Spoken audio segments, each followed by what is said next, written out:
الحمد لله رب العالمين له الحمد الحسن والثناء الجميل وأشهد أن لا إله إلا الله وحده لا شريك له يقول الحق وهو يهدي السبيل وأشهد أن محمدا عبده ورسوله صلى الله عليه وعلى آله وأصحابه والتابعين لهم بإحسان إلى يوم الدين أما بعد. Inshallah ta'ala, today we're going to talk about the life of a great man, Shaykh al-Islam Ibn Taiymiyyah rahimahullah. But we won't be able to give Shaykh al-Islam justice, to be very honest and fair. In one gathering, 2, 3, he's a masterpiece, rahimahullah. His own student, the great historian, Ibn al-Qayyim al-Jawziyah, he said about him, he said, وَهُوَ أَعْظَمُ مِنْ أَنْ يَصِفَهُ كَلِمِي. Ibn Taymiyah is higher for my speech to give him justice. My words cannot really describe this man. أو ينبه على شأنه قلمي, or even my pen to describe who and what type of person he was.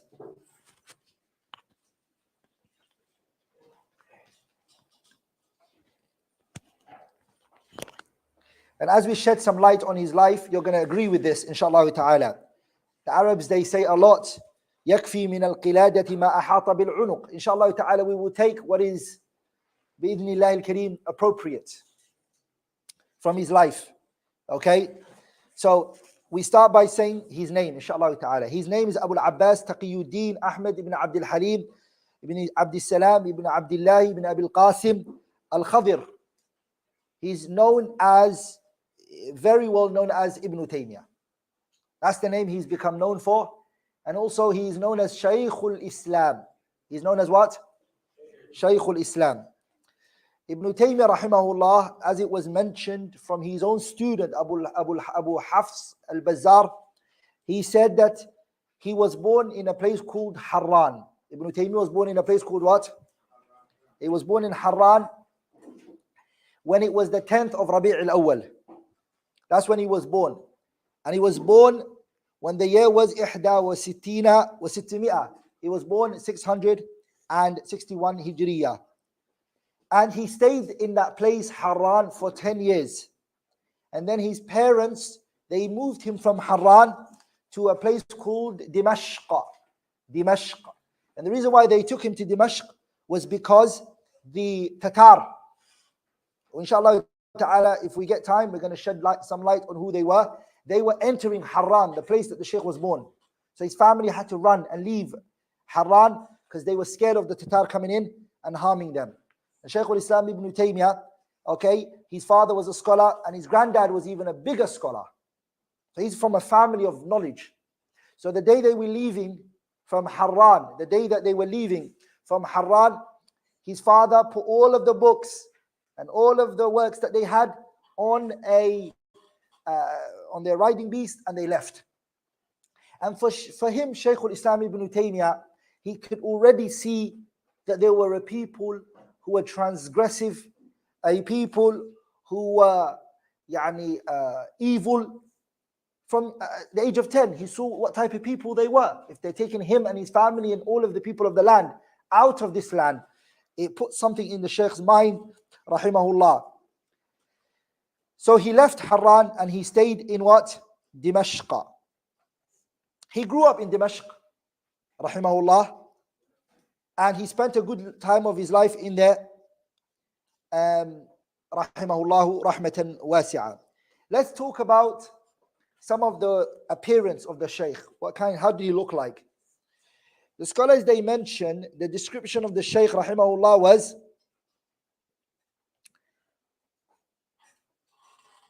he had characteristics that you would rarely find in someone. Somebody might have a few of these characteristics, but for all of these characteristics to be in one person, it's quite taking back. So it took the people back that he had all these traits present in him, rahimahullah ta'ala. Which is, number one, he had si'atu ilm. He was vast in his knowledge. This is something he had. The first quality that he had is his knowledge was extremely vast. Rahimahullah rahmatan wasi'a. The knowledge he had was something. This is number one. This is his first description. Okay?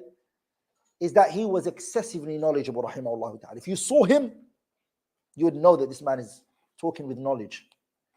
And this is something the people who loved him and the people that hated him, they all acknowledged. It was a consensus amongst them all. Ibn Daqiq al-Eid, who's a faqih Shafi'i, he's one of the great Shafi'i scholars, and he has the best explanation on the kitab Umdatul Ahkam, Ibn Daqiq al-Eid. And if you read that book, you'll see how much knowledge he has. He said about Ibn Taymiyah when he saw him. He said, لَقَدْ اجْتَمَعْتُ بِابْنِ تَيْمِيَّةٍ. He said, me and Ibn Taymiyah, we came together. He said, رَأَيْتُ رَجُلًا, I saw a man, كُلُّ الْعُلُومِ بَيْنَ عَيْنَيْهِ, all of the knowledge is in front of his eyes. يَأْخُذُ مَا يُرِيدُ وَيَتْرُكُ مَا يُرِيدُ. He chooses what he wants to take. The knowledge is in front of him. Just like somebody's reading from a book and saying, listen, from here and here. From memory, everything was right in front of him. He will take what he wanted and he would dismiss what he wanted, rahimahullah ta'ala. Ibn Daqiq was very older than Shaykh al-Islam Ibn Taymiyah. And the time that he said this, that he met Ibn Taymiyah, was the time Ibn Taymiyah rushed from Dimashq to come to Egypt, because Ibn Daqiq al-Eid was in Egypt. He came to Egypt, Ibn Taymiyah, and the reason why he came to Egypt was because he was requesting for an army to come and help the Muslims in Dimashq against the Tatar. So he stood there in front of the ruler, and the Qadi, the judge at that time, the supreme judge, okay, was Ibn Daqiq al-Eid. So he's sitting there and he listened. Ibn Taymiyyah sat there and he brought out every verse in the Quran that spoke about jihad, fi sabilillah. Every verse, one after the other, went through all of them, all the verses. When he finished the verses, he started from the ahadith of the Prophet ﷺ and read what the time could allow him, rahimahullah. When he finished that, he started to make, of all the ayat and the hadith he's talking about is the virtues of jihad. Then he went through the ahkam of it, rahimahullah. He went through the ahkam and the rulings of al-jihad and the ruling that it has right now, what you guys have to do, rahimahullah rahmatan wasi'ah. Ibn Daqiq was taken by surprise. This man, the way he talks, the way he speaks, the way he argues, the way he brings his points forward, amazing. Another scholar who praised his knowledge is Ibn Sayyid al-Nas al-Yahsubi. Ibn Sayyid al-Nas, he himself was a scholar. Each person who praised him, if you knew who they were, you would say, wow, is that what they said about Ibn Taymiyah? But I can't explain to you Ibn Taymiyah and also tell you the person who spoke about him every time I get. But Ibn Sayyid al-Nas is one of the great scholars. He said about Ibn Taymiyah, أَدْرَكَ مِنَ الْعُلُومِ حَظًّا. What I've seen from this man is that he has knowledge. He has a large portion of knowledge. وَكَادَ يَسْتَوْعِبُ السُّنَنَ وَالْآثَارِ حِفْظًا. And he said Ibn Taymiyah is close to saying, I memorized all the Quran and all the hadiths and everything in it. Close. The reason why he can't say Ibn Taymiyah memorized all of the hadith, because that's impossible. No one in history has memorized all the hadith of the Prophet ﷺ. No one. And Imam al-Shafi'i, he said he's a liar, anyone who claims that he has memorized all of the hadith of the Prophet ﷺ. Lakin Ibn Taymiyah, Ibn Sayyid al-Nas here, he said, وَكَادَ يَسْتَوْعِبُ السُّنَنَ وَالْآثَارَ حِفْظًا. He has all the, not just a hadith. The sunan and the athar. Athar is what? The statements of the Ashabas and the Tabi'een. He knew from memory, rahimahullah. Look what he said. إِن تَكَلَّمَ فِي التَّفْسِيرِ. If Ibn Taymiyyah talks about a matter in tafsir, فَهُوَ حَمِّلُ رَايَتِهِ, is like he's carrying the banner for it. If he speaks about tafsir, you would think to yourself, he's the mufassir. There's no other mufassir in history. أو أفتى في الفقه. Or if he opens his mouth and he talks about an issue in fiqh, فَهُوَ مُدْرِكُ غَايَتِهِ, he reached the ending of it. أو ذَاكَرَ الْحَدِيث. If he mentions a hadith or talks about a hadith now, you will say there was no other scholar in hadith except him. He said about him, فَهُوَ صَاحِبُ عِلْمٍ وَذُو رِوَايَةٍ. He had knowledge and he had narrations. Also about him, أو حاضر. He also had what? بِالنِّحَلِ وَالْمِلَنِ. All the groups and the sects in Islam, where they started, where they came from. Not only that, he also knew all the groups that were not Muslims, the Christians, the Jews, all the groups. He knew it from memory. He has a kitab called Al-Jawab al-Sahih liman baddala din al-Masih, where he talks about all the Christians and the Jews. Specifically focuses on the Christian in that book. He goes through the Rafid and the Shia in a kitab, he called it Minhaj al-Sunnah al-Nabawiyah. He wrote another kitab called Ta'sis, he called it Dar'u Ta'arud al-Aql wal-Naql, where he went through all the philosophers, Aristotle, Plato, Socrates, all of them. And then after went to Ibn Sina and Al-Farabi and all of the philosophers within Islam. He knew every single one of them. Rahimahullah. That's the type of person he was. Look what Ibn Sayyid al-Nas said about him. لم يرى أوسع من نحلتي في ذلك ولا أرفع من درايتي برز في كل فن. Every science, Ibn Taymiyah was the same to him. He didn't believe in this concept of I specialized in this. He specialized in everything. Rahimahullah.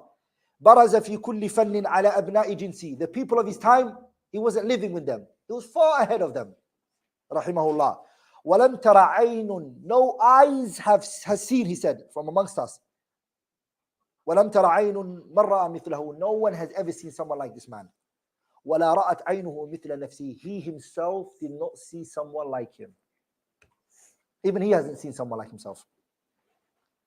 That's the statement of people who loved him. What about the people who hated him? From the people who hated the Shaykh, hated him greatly, was a man by the name of Kamaluddin ibn Zamlakani. Ibn Zamlakani hated Ibn Taymiyah. He was one of Ibn Taymiyah's worst enemies. He used to give fatwa for Ibn Taymiyah to be arrested and to be put behind bars. Look what he said about him. The scholars back then, they had fairness. The issue that we have is something else. But they didn't lie about what the person was. He said about him, Kana, he was, إذا سئل عن فن. If anyone asked Ibn Taymiyah about a matter, من العلم, in a knowledge, he didn't restrict it to a particular science. He said any issue you asked Ibn Taymiyah, ظن الرائي والسامع, the one who's looking and the one who's listening will think to themselves, أنه لا يعرف غير هذا, that Ibn Taymiyah doesn't know anything except that. If Ibn Taymiyah talked about a matter, you would think to yourself, this is his field of expertise. You would think this is the one he knows, this is what he specialized in. And then you ask him another issue, you say, no, that's not what he specialized. He specialized in this one. And then if he talks about something else, you think he specialized in this one. That's what he said. That's what he said. Look what after what he said. وَكَانَ الْفُقَهَا, the jurists, the fuqaha of Ibn Taymiyyah's time, from the Hanafiyyah, the Malikiyyah, the Shafi'iyyah, the Hanabila, all of them, they used to sit with him to learn their madhab from him. The Hanaf would go to Ibn Taymiyyah and he would teach them about their madhab. The Malikiyyah would do the same. And the Shaykh, of course, he was originally a what? No, he was a Hanbali. Ibn Taymiyyah, of course, he grew up in the Hanbali madhab. After that, he became a mujtahidul mutlaq. He has his own madhab. He looks at the Quran and the Surah directly himself and extracts the rulings from it. Rahimahullah. That's what he said about him. Ibn Taymiyyah spoke about himself. He said, I أعلم كل بدعة. I know every innovation حدثت في الإسلام, that took place within Islam. I know every sect, every group who innovated in Islam, I know it. وأول من ابتدعها, I even know the first person who started it. وما كان سبب ابتدائها, I even know why he started it. And all of this. Rahimahullah, he said this in his Majmu' al-Fatawa, the 3rd volume.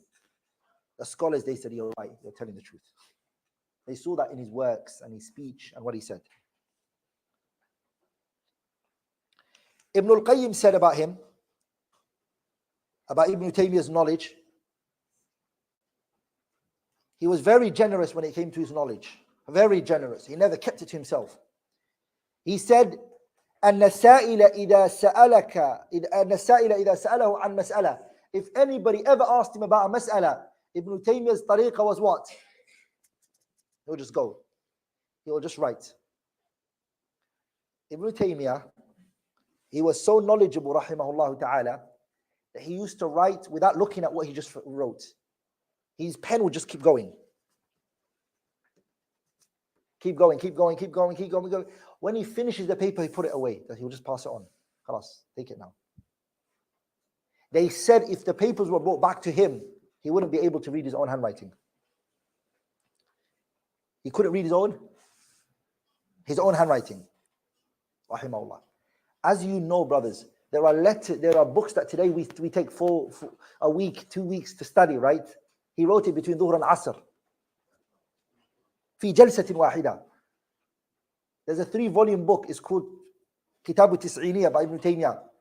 Tis'iniyah is called 3 volumes by Shaykh al-Islam Ibn Taiymiyyah. He was in prison. And a man came to him and said to him, they want to speak to you face to face, the ruler. And the Shaykh was in Egypt at this time. He was in prison in Egypt. He said, why does he want to speak to me? He said, because he wants to see your opinion on this issue. Ibn Taymiyyah said, I've spent a good time in prison. Now you want to hear what my view is? After you've imprisoned me for this long? He said, I don't want to debate anybody. I have before, and it never worked for me in Dimashq. I wrote, when he debated on the Mas'alatul al-Aqidatul Wasatiyah, he said, what I'll do is, I'll write something for you. Can you wait for me? Just stand here, I'll write it. And it was related to the issue of al-kalamun nafsi, Allah's speech, subhanahu wa ta'ala. Ibn Taymiyah wrote a 3-volume, today's published, it's 3 volumes, 1, 2, 3 volumes, mujalladat. He crossed his legs, he dipped his pen into the ink, and he wrote. The reason why it's called Tis'iniyah is because he responded to this issue from 90 different directions. That's why it's called a Tis'iniyah. Tis'iniyah means 90. Are we all together, brothers? That's the type of person he was, rahimahullah ta'ala. In his knowledge, when you look at, he's extremely shocking as a person. I have never read the life of someone like that when it comes to knowledge. I've never seen it. The biggest book that's written on his life, taqriban 500 pages, I read it more than 4 times. It's called Al-Uqud al-Durriyah fi ba'di manaqib Shaykh al-Islam Taymiyah. He leaves you with shock. Was this a normal human being? Are we all together? Was this normal? How can someone be like this? It's amazing, it's shocking. He was less than 10 years of age. 10, he was less than 10. His family said, come, let's take you, we're going to go and we're going to take you to, we're going to take you out to have, Dimashq was a place known for its greenery. Dimashq was known for greenery. It's not like the Arabian Peninsula. It's not like Al-Hijaz. These countries are very desert. Like in Dimashq, it's different. It's green. Very green. Are we all together? So his parents said to him, come, we take you out, let's have fun. We're going to take you to the ocean and the sea. We're going to go we're going to have a picnic. He said, I don't want to go. You guys go. Come with us, please. No, he said, no, I want to stay, please. So they let him stay. They left him. They came back and they told him, you broke our heart. We were all worrying about you. We didn't enjoy ourselves because you were not with us. And he said, I benefited from my time. They said, what did you do in that time? He brought out the Kitab Rawdul Nadir wa Junnatul Munadir by Ibn Qudama, and he said, I memorized this book. He brought the book out. That book, brothers, it's taught in advanced level. Postgraduate students study it in masters and usul al-fiqh. Are we all together, brothers? He said, I memorized it. Not I read it. I memorized it, he said. Shaykh al-Islam Ibn Taiymiyyah rahimahullah. That was the type of person he was. Ibn Taiymiyyah, as some people might think, they think he's restricted to Islamic knowledge. No. He wasn't just, he didn't restrict himself to Islamic knowledge. He actually went beyond and above that. He went to other sciences, other knowledge. He looked out for it, rahimahullah ta'ala. Look what was said about him. Al-Allama Ahmad ibn Yahya al-Umari, what did he say about him? He said, وَكَانَ إِمَامًا فِي التَّفْسِيرِ وَعُلُومِ الْقُرْآنِ. He was an imam in it. وَعَارِفًا بِالْفِقْهِ وَاخْتِلَافِ الْفُقَهَاءِ وَالْأُصُولِيِّينَ. He knew fiqh and the scholars of fiqh, how they disputed one another. He was an imam in grammar. He would go against Sibawayhi and Khalil Muhammad al-Farahidi, the great imams of the language. He would go against them. That's one of the reasons why him and Abu Hayyan al-Andalusi, they fought. He said, I know 100 masail, 100 issues in Nahu. Sibawayhi got it wrong. He doesn't know he got it wrong. You don't know Abu Hayyan al-Andalusi that he got it wrong. And Abu Hayyan really loved Ibn Taymiyah before that. And as soon as he said that, he got angry. Not what you talking about, Sibawayh like that. 100 issues, imagine that. And Sibawayh today is like the father of what? Father of grammar. That was the type of person. Sibawayh's kitab, many people today that we look up to as grammarians don't read kitab Sibawayh. Sibawayh's kitab, no one really reads it. It's like advanced. It's not just grammar as well. It's phonology, it's morphology, it's syntax. You study there in their semantics, you study in their philology. It's all types of the language. Sibawayh's kitab. Ibn Taymiyah qara'ahu, he read it, wastaw'abahu, and he understood it. وَلَمْ يَبْلُغْ عَاشِرًا مِنْ عُمْرِهِ, and he didn't reach 10 years of age. This was what he was digesting the information he was taking in before he even reached the age of 10, rahimahullah. Look what he said then about him. He knew lugha, he knew mantiq, he knew ilm al-hay'a, he knew maths very well. Ibn Taymiyah, geography, history, all of this he knew it. And anything related to logic. Philosophy, Ibn Taymiyah swallowed it. Mantiq, he swallowed it. He has 2 books on mantiq. Read it. The first book he has is called Ar-Raddu ala al-Mantiqiyin. Are we all together? That's one book he wrote. Suyuti came, Jalaluddin al-Suyuti came and he summarized it. From his books on mantiq is a kitab known as Intisar li-Ahli al-Athar. Are we all together? Which is known as Naqdul Mantiq. He wrote those 2 books. Those 2 books of his was just one sir. Hifdan. He never believed, reference this, quote from this. That was not a part of Ibn Taymiyah's life. Ibn Taymiyah wrote what was on his mind. Are we all together, brothers? And later, of course, when people publish books, they're going to go to the references to check if it's there. It's actually there. As he quoted it. Are we all together, brothers? Subhanallah. He was a shocking individual. The second thing I want to talk about Ibn Taymiyah, rahimahullah ta'ala, is his memory. How fast he used to memorize things. Rahimahullah. He was powerful in the way that he used to hear things. It was mentioned one day, a man traveled. He traveled to just meet Ibn Taymiyah. Ibn Taymiyah was a kid going to primary school and coming back. This man traveled to what? He said to a man, I'm looking for Ibn Taymiyah. I heard about this boy called Ahmad ibn Abdul Halim. I've heard about him. I heard he has photographic memory. He memorizes things if he sees it once. So I want to see him. The man said, he's not here now, but he's going to take this road. He comes on this road. Just wait a bit. So the man sat down and he waited for a little bit. He waited for a little bit. Ibn Taymiyah came.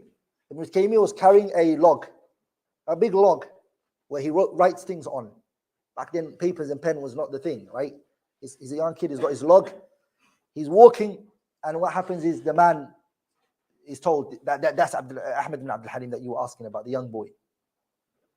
He calls him. He said, "Come here." Ibn Taymiyah came. He said, "What is written on there for you?" He said, "What I was studying." He said, "Wipe it off." He wiped it off. He said, "I'm going to give you 10 hadiths. Write them."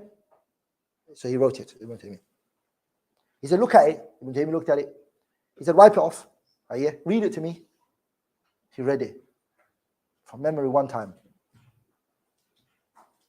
Did not change anything. So the man thought maybe because it's he's maybe heard of it before or something. He changed it again. Gave him another one, another 10. And he, rahimahullah ta'ala, without hatta thinking, he read the hadith. And then he said, if this boy lives, he's going to come out with something fascinating. This is what was said about him. وَمِنْ عَجَائِبِ مَا وَقَعَ فِي الْحِفْظِ فِي أَهْلِ زَمَانِنَا. They added him to the list of those people who had powerful memorization. Is who? Ibn Taymiyah. فَإِنَّهُ كَانَ يَمُرُّ بِالْكِتَابِ. Ibn Taymiyah would just read a book. Like, you know how we read? He would read a book. فَيُطَالِعُهُ مَرَّةً. He would only read it once. فَيَنْتَقِشُ فِي ذِهْنِهِ. It will stick to his head. What he just read will stick to his brain, rahimahullah. and then he would go and he would quote it verbatim, word for word, as it was in there. I used to teach a group of brothers the works of Ibn Taymiyyyah rahimahullah a lot. I would teach Al-Wasitiyya, Al-Hamawiyya, and Al-Tadmuriyya. Tadmuriyya is not his. Al-Wasitiyya, Al-Hamawiyya, Al-Wasitiyya, Al-Hamawiyya, Al-Tadmuriyya, and then we go to Al-Sharh Al-Asfahani by Ibn Taymiyyyah. Ibn Taymiyyyah sometimes, he will quote one of the Imams of Islam. He will say, قال أبو زرعة الرازي, or قال الدارمي, or قال قوام السنة Abu Qasim al-Taymi, or he would quote somebody. And it would be like 4 or 5 pages. And we know that book itself, he wrote it in one sit. One sit. All of this information you've got in your head. Na'am. Rahimahullah. That even you to read these quotes, sometimes you're like, Allahu Akbar. All of this? All of this. That was the type of person he was, rahimahullah, when it came to memorization. The third thing I want to mention, I mentioned his knowledge, I mentioned his memorization, I want to mention the third thing, which is how he was, the endurance Ibn Taymiyyyah had for knowledge and also for teaching. He loved to read, he loved to memorize, and he loved to revise. He loved it, he enjoyed it, rahimahullah. He never felt that he got full from knowledge, not at all. He always felt like he wanted to know more. As-Safadi said about him, وَكَانَ مِنْ صِغَرِهِ حَرِيصًا عَلَى الطَّلَبِ. As a child, he was eager to learn.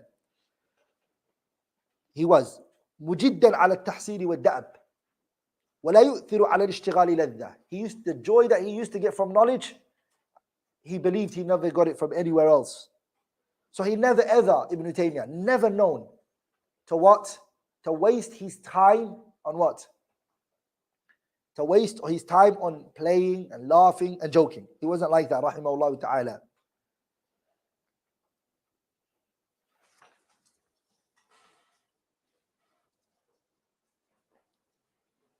Number 4. Ibn Taymiyyyah, a lot of people have knowledge, a lot of people have memorization. Of course not of this level, but can you be sharp in your knowledge? Precision is another thing. Memorization is good. Studying is also good. But to be a person who gets the matters from where it's required and hit the needle as it is, that's what Ibn Taymiyyyah had rahimahullah ta'ala. That he was a man, his hujjah, the proofs he used to bring was so overwhelming that the person who's listening didn't know what to say. ولذلك they say he never went into a debate, and his debates were many. Everybody was pulling the sheikh, and it never happened. Ibn Taymiyyyah, someone debated him and silenced him, and he didn't know what to say. It's never happened, they said. Rather, the opposite was true. He would overwhelm the person with so much information where they wouldn't know what to say after that. Rahimahullah. He would come from every direction there could possibly be for a person, rahimahullah. The 5th characteristic of his was he was an aesthetic person.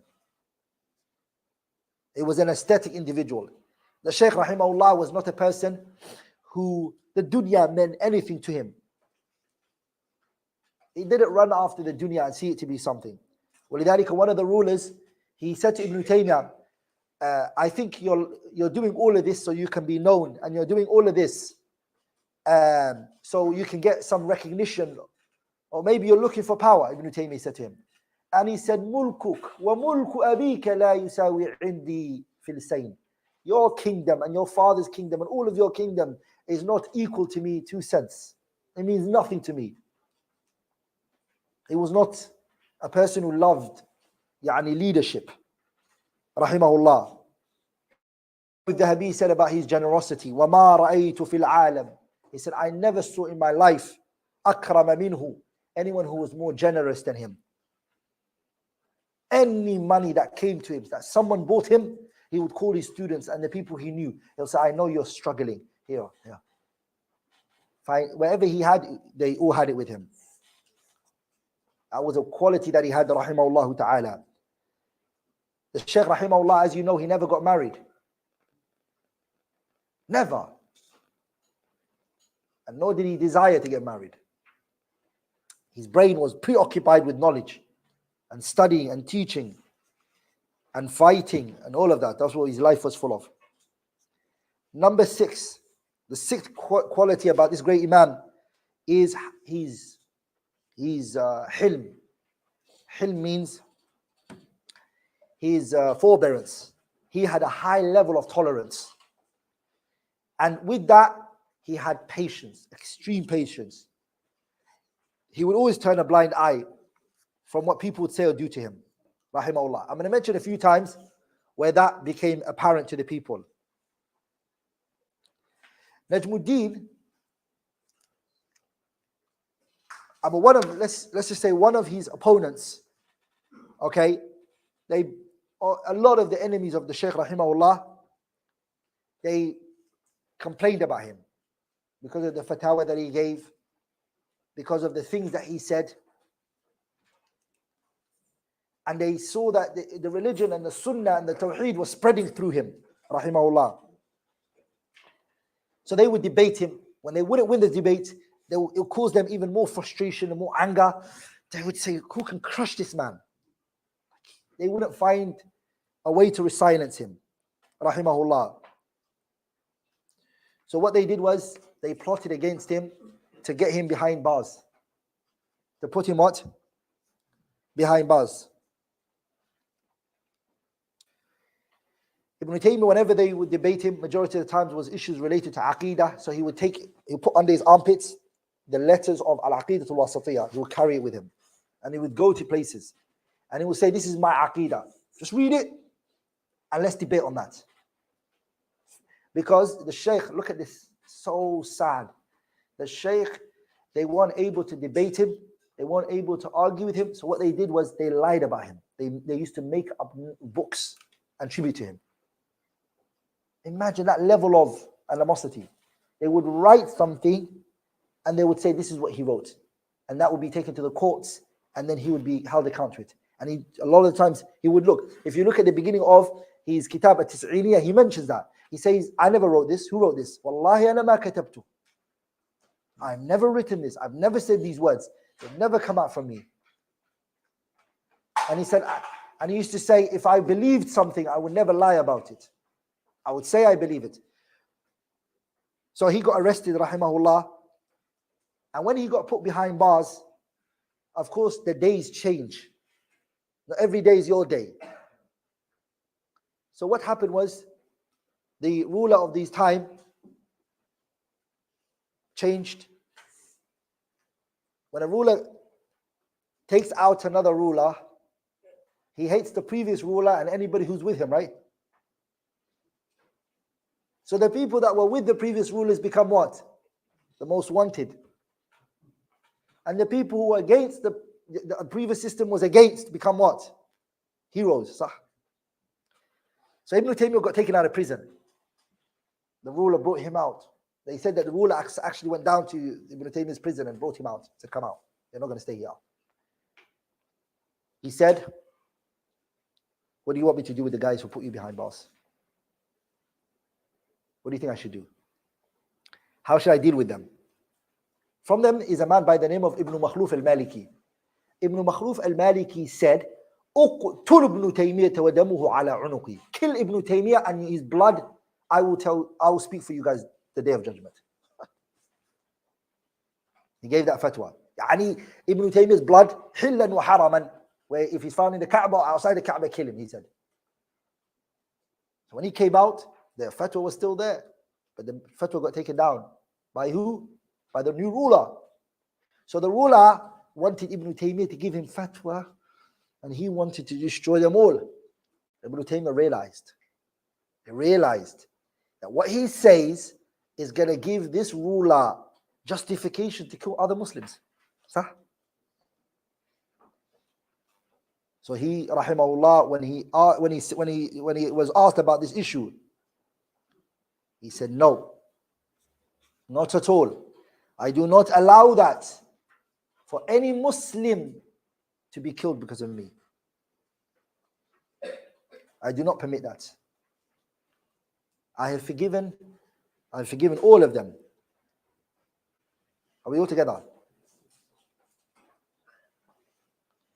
So that was the type of person he was, rahimahullah ta'ala, forgiving and turning a blind eye. He was known for that.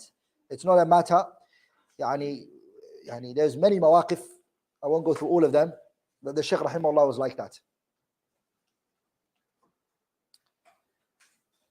One of the statements he said is فَلَا أُحِبُّ أَن يُنْتَصَرَ مِنْ أَحَدٍ بِسَبَبِ كَذْبِهِ أَوْ ظُلْمِهِ وَعُدْوَانِهِ فَإِنِّي قَدْ أَحَلَلْتُ كُلُّ مُسْلِمٍ. I don't want any Muslim to be harmed. I don't want any Muslim to be hurt because of something that they've said or done to me. I have forgiven every Muslim who has spoken about me, who have hurt me, who have caused me problems. I've forgiven every one of them. But what is connected to the rights of Allah, then that's not in my hands, he said. If it's rights of Allah that you're going against, that's between you and Allah, to repent to Him subhanahu wa ta'ala. The sixth characteristics of the Shaykh rahimahullah was he was very patient as a person. And he had a big heart. He had a very big heart. Never did it show in him that he was going through hard times. Not at all. He used to say, إِنَّ فِي الدُّنْيَا جَنَّةً مَنْ لَمْ يَدْخُلْهَا لَمْ يَدْخُلْ جَنَّةَ الْآخِرَةِ. What was one of his quotes? He used to say, this dunya has a Jannah. And the Jannah of this dunya, if you don't enter it, you're not going to enter the Jannah of the hereafter. What he's referring to is the happiness of Iman. The joy of Iman is a Jannah in this world. Akhirah, he was a happy person. In one other place, Ibn al-Qayyim said, Ibn Taiymiyyah one day said to me, مَا يَصْنَعُ أَعْدَائِي بِي. What can my enemies possibly do to me? أَنَا جَنَّتِي وَبُسْتَانِي فِي صَدْرِي. My garden is in my chest. I have my garden in my chest. أَيْنَ رُحْتُ فَهِيَ مَعِي. Wherever I go, it goes with me. لَا تُفَارِقُنِي. It doesn't leave me. My happiness and my joy is in my chest. In habasani, if they imprison me now, it's a khalwa, it's a no i'tikaf for me. I'm just going to do adhkaran, a time to focus on my ibadah and worship Allah. Wa qatli, if they kill me now, it's a shahada, inshallah, martyrdom. Wa ikhraji min baladi, if they take me and exile me and take me out of my land now, it's a siyaha, meaning it's like a holiday for me. My enemies can't possibly, there is nothing that they can possibly do to me. I'm in a state of joy and happiness. And this is the most important things, brothers, we have to understand and comprehend. What is that we need to understand? That if the tide, you know a boat when it's on the sea, the water can be around the boat. As long as that water doesn't go on top of the boat, as long as it doesn't go on top of the boat won't sink. Sah? He didn't let what was happening around him get into his heart. He focused, rahimahullah. That's why Allah tabarak wa ta'ala raised him. And a title that many people didn't get, he was given, rahimahullah ta'ala. It was called Shaykhul Islam, rahimahullah rahmatan wasi'a. Ibn al-Qayyim is one of the students of who? Ibn Taiymiyyah. Ibn al-Qayyim is one of the students of Ibn Taiymiyyah. Ibn al-Qayyim said one day about his teacher, I sometimes used to feel sadness. Which books do we read when we want to remove distress and sadness? What kind of books do we read? Ibn al-Qayyim's works. Ibn al-Qayyim's works is focused on the heart and how to remove anxiety and distress and sadness. Ibn al-Qayyim is saying, whenever I felt down, I would go to Shaykh al-Islam Taymiyah. He will say to me words that would touch our hearts, and it will give us back that determination and focus. So that's the type of person he was, rahimahullah rahmatan wasi'a. The eighth, inshallah ta'ala, point about his characteristics is he was a very brave person. Bravery and courage was a high quality, a high characteristics of his, rahimahullah. He didn't look at the person, but he looked at the truth and he said it as it was, rahimahullah. One of the statements he said was, وَلَنْ يَخَافَ الرَّجُّلُ. A man or a woman never fears a person مِنْ غَيْرِ اللَّهِ other than Allah. There is not a person who fears someone other than Allah. إِلَّا لِمَرَضٍ فِي قَلْبِهِ. He would only do that because there's a sickness in his heart. You would only be scared of someone other than Allah if you have sickness in your heart. So his tawakkul in Allah was very high, Shaykh al-Islam Taymiyah. And at his time, he proved how his tawakkul is. He used to say, وَلَيْسَ لِي مَا أَخَافُ النَّاسَ عَلَيْهِ. There is nothing I fear the people of. He said, I don't fear لا مدرسة ولا إقطاع ولا مال ولا رئاسة ولا شيء من الأشياء. There's not a matter that I'm scared of on this world. He was by himself a government, rahimahullah ta'ala. He was a walking government. That was the type of person he was. وَلِذَلِكَ, when the Tatar came and Shaykh al-Islam Taymiyah, the jihad was happening, he prepared himself, he put his armor on, they put their armor on. He said to them, inshallah ta'ala, today we're going to win. They said, say Shaykh al-Islam, say inshallah. He said, inshallah tahqiqan la ta'liqan. What does that mean? You know, Muslims just say inshallah. No. He said, this inshallah, we're going to win. Is that inshallah? Yani, he had thiqah. In the middle of the battle, before it started, he said to the people, where do you think is the hardest to go into? And in the army right now, in front of us. Where do you think it's the hardest place for somebody to enter? They said to him, over there. He went right directly that direction. He went exactly that direction, rahimahullah ta'ala, and he fought the army from there. He took the Tatar and brought them to their knees, rahimahullah. وَلِذَلِكَ, after that day, his opponents and those who were against him could not harm him anymore. And he was a hero. He was now a hero. And we all know, right, when the soldiers bring victory home, what are they considered? Medals and things are given to him. Even recently, Syria, right? Before Syria collapsed, Bashar Assad, his father, Bashar's father, built Ibn Taymiyyah's grave. The grave of Ibn Taymiyyah was built. Are we all together? Why was he built? This is a Nusayri. Why is he building Ibn Taymiyyah's grave? He was seen as a what? The hero of the country. Are we all together? He's looking at it from what perspective? As one of the batal min al-abtal, one of the heroes of the country who protected his country.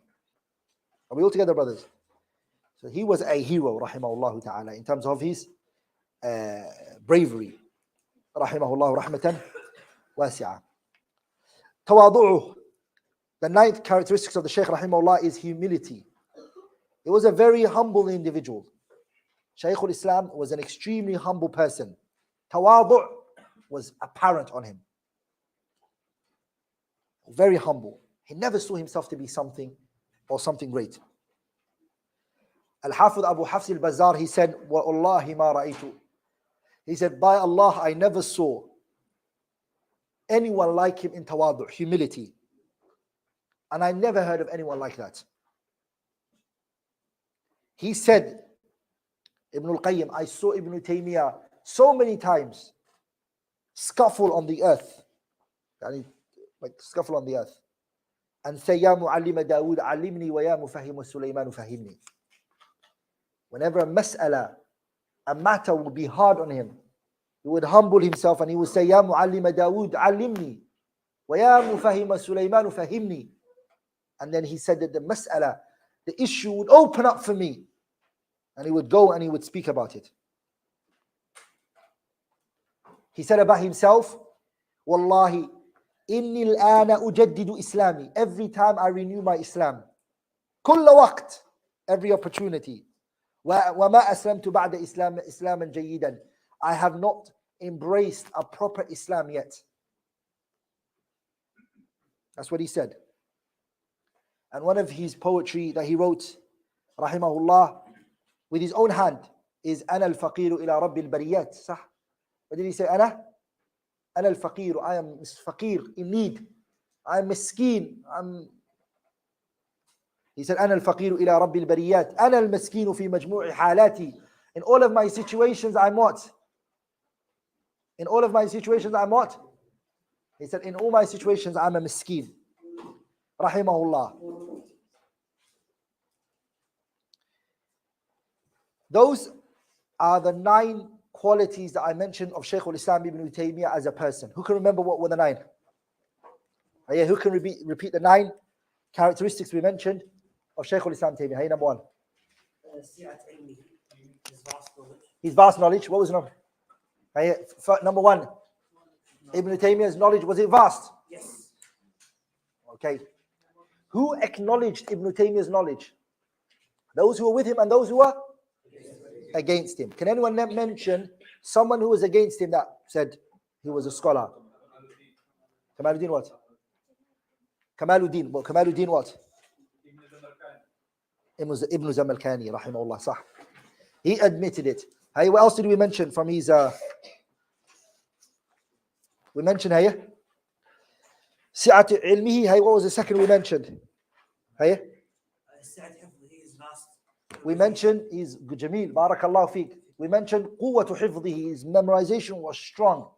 Rahimahullah. What was the book that we mentioned? He memorized it before even reaching the age of 10. Hey? Yeah? Rawdatul Nadir wa Junnatul Munadir. Sahih. Written by who? Ibn Qudama al-Maqdisi. By the way, Ibn Qudama took that book from Abi Hamid al-Ghazali's Kitab al-Mustasfa. Ibn Qudama read the Kitab al-Mustasfa of Abi Hamid al-Ghazali. He took out all of the issues he didn't agree with, and he's a Hanbali and this is a Shafi'i. So he took out all the things he disagreed with and all the things that he didn't want, and he separated it and he wrote this Kitab. So it's a very advanced book. Are we all together, brothers? He read that book. Not only read it, he understood it, internalized it, rahimahullah, and memorized it. What else did I mention from the third characteristic? Hey? In order. Hey? Before that, I mentioned something before. Yeah? Jamil. جلده في العلم والتعليم. جلده يعني the sheikh had jalad, meaning he had high level of endurance and tolerance when it came to knowledge and teaching. What was the one I mentioned after that? His precision in knowledge. There's a lot of people who know, but they can't really. If you get into a discussion with them, they're confused. They don't know how to grab the issue, and they don't know how to grapple with the answer. He was not like that. The statements and the quotes and what he wanted to say, Ibn Taymiyyah, it was kind of ala taraf lisani. It was on the tip of his tongue, like that. لذلك, brothers, a person can be a hafiz and not be able to bring evidences for you. Being hafiz, starting the Quran and finishing it, is one thing. And know every verse in the Quran and know it from memory, but not being able to extract an ayah like that when you need it. He was like that. The ability he had, it's another science, brothers, to be able to extract an ayah that you need, yarhamukallah. After you finish your Quran, it takes time to say, I need an ayah. That's what the ayah means. One time what happened to him, Shaykh al-Islam Taymiyah, was he was carrying the Quran and he was in a debate, or he was carrying some letters, some notes. In there, of course, there was ayat and hadith in there. So he got angry, rahimahullah, and he threw it. And his opponents, they couldn't beat him in the debate. So what did they say? Allah, he threw the Quran and the hadith on the floor. That's what they said. Shaykh al-Islam Taymiyah responded quickly. Do you know what he said? He was fast in his response. What did he say? What did Musa do? Musa, when he came back from Tur Sina, what happened? He وألقى الألواح. Alwah that he threw, what was written on it? The Torah was written on it, right? The Torah, who wrote the Torah? The ahadith al-sahihah show Allah wrote the Torah biyadihi. That's the hadith, sah? Are we all together, brothers? Allah wrote the Torah with his hand. Ibn Taymiyyah said, Musa, when he got angry, what did he do? He threw the wood, right? That was the type of person he was. سرعة استدراك المسائل, getting anything he needed. He was sharp like that, rahimahullah. And he was a shakhsun yaqid, awake, alert. Rahimahullah ta'ala. What else did we mention from him? He was an aesthetic individual, zahid. He didn't care how he looked and his appearance and things like that. You know what people take care of, and he wasn't like that. And also and we mentioned in their generosity. He was very generous. At his time, there was a great scholar by the name of Abu al-Hajjaj al-Mizzi. His name was what? Abu al-Hajjaj al-Mizzi. You all know that Abu al-Hajjaj al-Mizzi, right? Yeah? Abu al-Hajjaj al-Mizzi. Abu al-Hajjaj al-Mizzi wrote the 35-volume books. 35-volume book on the 6 books of hadith. Bukhari, Muslim, Abi Dawud, Tirmidhi, Ibn Majah, and Nasa'i. All the 6 books of hadith. The narrators in there. And all their other works. Are we all together? Like Imam Bukhari, all of his works. And Imam Muslim, all of his works that he's written. The narrators are in there. Abu al-Hajjaj took those narrators. He wrote in a book called Tahdhib al-Kamal. Are we all together? It's muhaqqaq matbu'. Sheikh Bashar Awad Ma'ruf did the tahqiq of the kitab. 35 volumes. Abu al-Hajjaj al-Mizzi was a scholar, bari', the great scholars of his time. And him and Ibn Taiymiyyah were very close friends. Very close. At the time of Shaykh al-Islam Taymiyah, Abu al-Hajjaj al-Mizzi got put in prison. He got put in prison. Because he sat down and he taught the kitab Khalq Af'al al-Ibad by Imam al-Bukhari. Abu al-Hajjaj sat down to teach Khalq Af'al al-Ibad. Are we all together? When he went into prison, what happened? Ibn Taymiyah at that time was the one time where the ruler was on the best side of Ibn Taymiyah. It was the ruler I was telling you. He was happy with Ibn Taymiyah. He had nothing against him. So Ibn Taymiyah went and said, are we living in a time where a scholar like that is going to be arrested? So the ruler said, please take him out. You're free to take him out. So he went down and he took the keys himself, Ibn Taymiyah. He unlocked the doors and he brought Abu al-Hajjaj al-Mizzi out. And he said, sit down and teach. That was the type of person he was. But when it came to him and his imprisonment, he didn't let anyone interfere with him and he didn't let anyone help him and didn't care. But you know, his prison, Ibn Taymiyyah's imprisonment that he was in is not the kind of prison we know today. It was a prison where he had books, students can visit him. He just wasn't allowed to leave. Are we all together? There's a lot of kutub he wrote in prison. How did he write those books? Like in the last time he was imprisoned, they stopped him from everything. No visitation, no one could come to him. They took the paper and pen from him. He was banned. That's when he finished the Quran 83 or 84 times. And he died reciting the ayah, إِنَّ الْمُتَّقِينَ فِي جَنَّاتِ وَنَهَرٍ فِي مَقْعَدِ صِدْقٍ عِنْدَ مَلِيكٍ مُقْتَدِرٍ. He died there. And he cried and he said, if I knew what I know today, I would have spent my life on the Quran. If I knew, I would spend my life on the Quran. So what you understand from this man's life, brothers and sisters, is that he wasn't just a sheikh. In history, after the Salaf, if Allah would give me the chance, after the Salaf, of course, and I can meet one person, it would be him. I would love to meet him. Rahimahullah ta'ala. The love I have for Shaykh al-Islam Taymiyah, every time I read some of his works, I'm like, this is not normal. He's got Majmu' al-Fatawa, which is 30-something volumes, right? Brothers and sisters, he wrote this from memory. A fatwa would come, he would write something. A question would come, he would write something. A man came and wrote a poetry rejecting the qadr of Allah, tabarak wa ta'ala, rejecting the qadr. So Shaykh al-Islam Taymiyah, they brought the poetry to him, he read it, he looked at it, he put it down, he turned towards the Qibla, asked for a pen and paper, and he wrote. It's called Al-Qasidatu Ta'iyya. On what?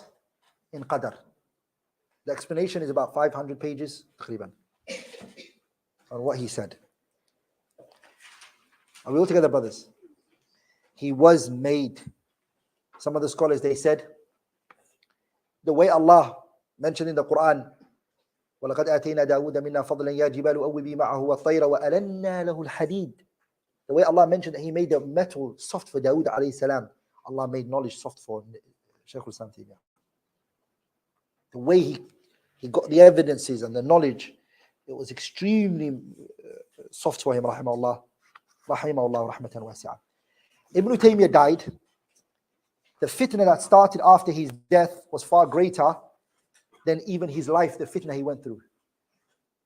The trials and tribulations he went through in his life was nothing in comparison to what happened after that. His works were banned. It was illegal for you to have the works of Ibn Taymiyah. If you were ever seen with the works of Ibn Taymiyah, you will be behind bars. Are we all together? It was extreme ban. Are we all together, brothers? So what he did was, he died. He left behind so much. He left what? Till today, some of his books that haven't been written are being published. That he's written, that haven't been published are being published now. And one of the great scholars of our time, who really mastered the works of Shaykh al-Islam Ibn Taymiyah. And I was honored to meet him. And I'm sure some of you have met him or spoken to him, was Shaykh Muhammad Uzair Shams. Shaykh Muhammad Uzair Shams, who knows him? Put your hand up. He was a prolific Shaykh of what? The works of who? Master. If you look at the works of the Jami' al-Masail, Shaykh Muhammad Uzair Shams mastered that. Even recently, before he died, he just brought out a piece of work of Shaykh al-Islam Taymiyah that nobody else had actually ever seen before. Because his works were illegal, it was hidden. And the reading Ibn Taymiyyah's handwriting is also even harder. So finding his works are hard. And Shaykh Muhammad Uzair Shams, I even asked him, I said, Shaykh, he goes, one page, he said, it takes time for me. It's hard for anybody to read the works of Ibn Taymiyyah. I'm going to quickly go over the history of the works of Ibn Taymiyyah, how they were brought out, until we come to Shaykh Muhammad Uzair Shams, rahimahullah rahmatan wasi'ah. As soon as he died, there was a scholar by the name of, his name is known as Shaykh ibn Hizamin, Imaduddin al-Wasiti. He wrote a letter to the students of Ibn Taymiyyah. Imaduddin al-Wasiti, he has a kitab called Tadhkirat wal-I'tibar. I encourage you all to read that book. This man, Ibn Hizamin, he reached the highest level of tasawwuf. Are we all together? Before we met Ibn Taymiyyah, he was a Sufi, and of course, you know the Sufis, they go through levels. Who knows what levels they go through?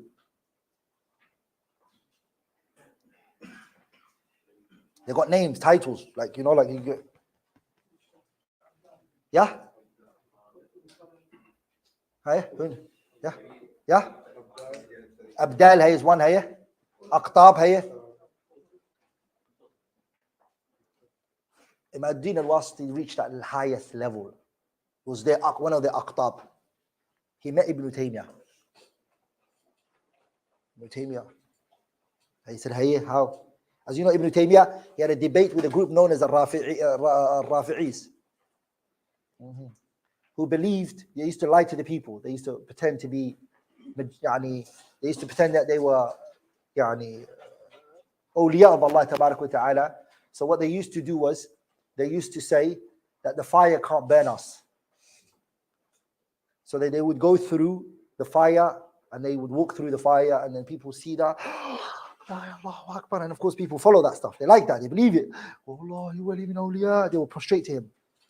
So Ibn Taymiyyah had a debate with them, and the man, he got excited and he threw himself into the fire and he said, look, and this is what gets the people. And he thought that was going to work with Ibn Taymiyyah.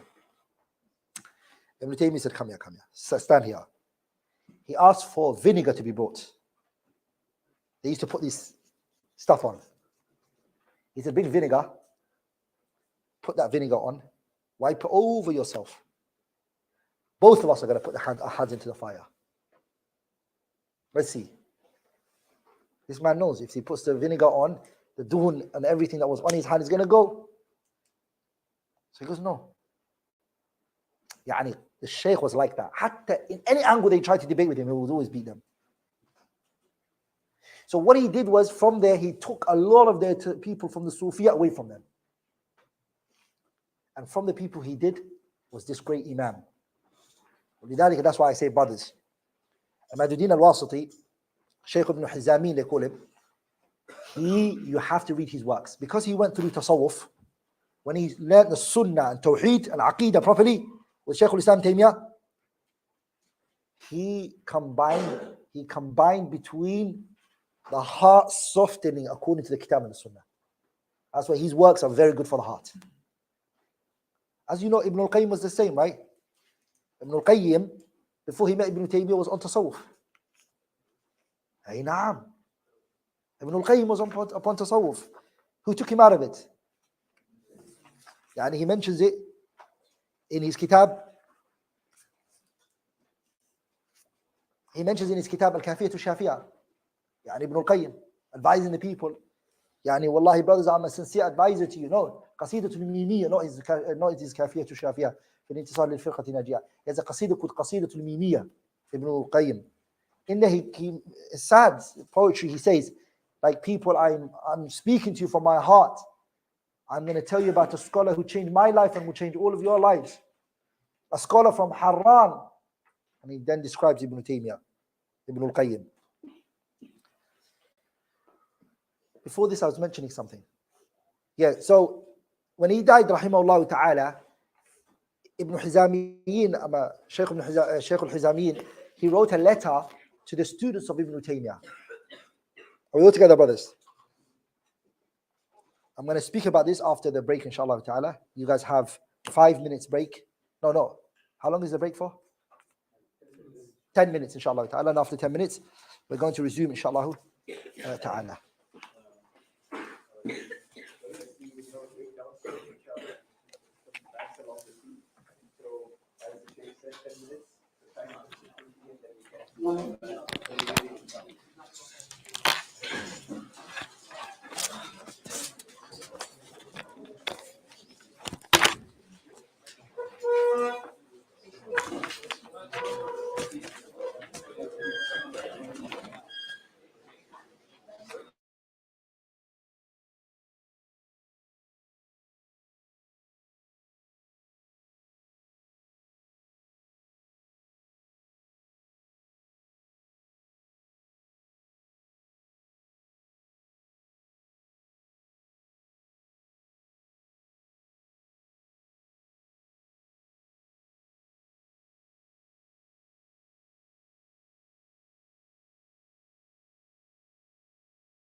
عليكم السلام حبيبي. الحمد لله. هذا لك عين.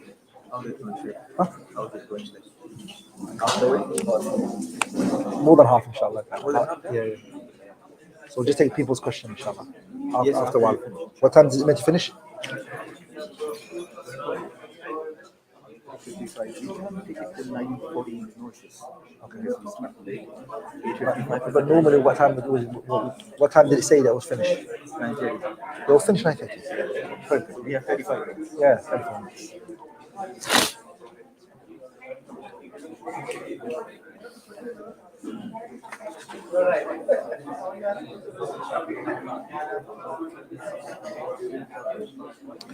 جزاك الله خيرا.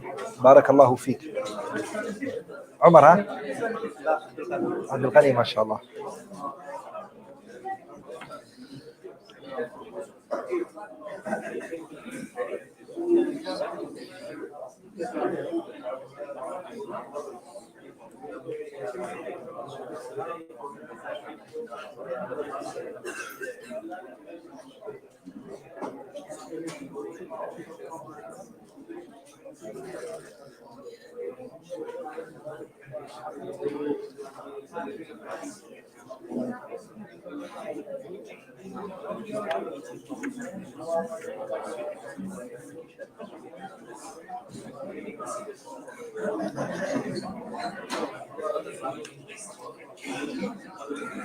الأمر معناه الزخم في عبارة على الزيف.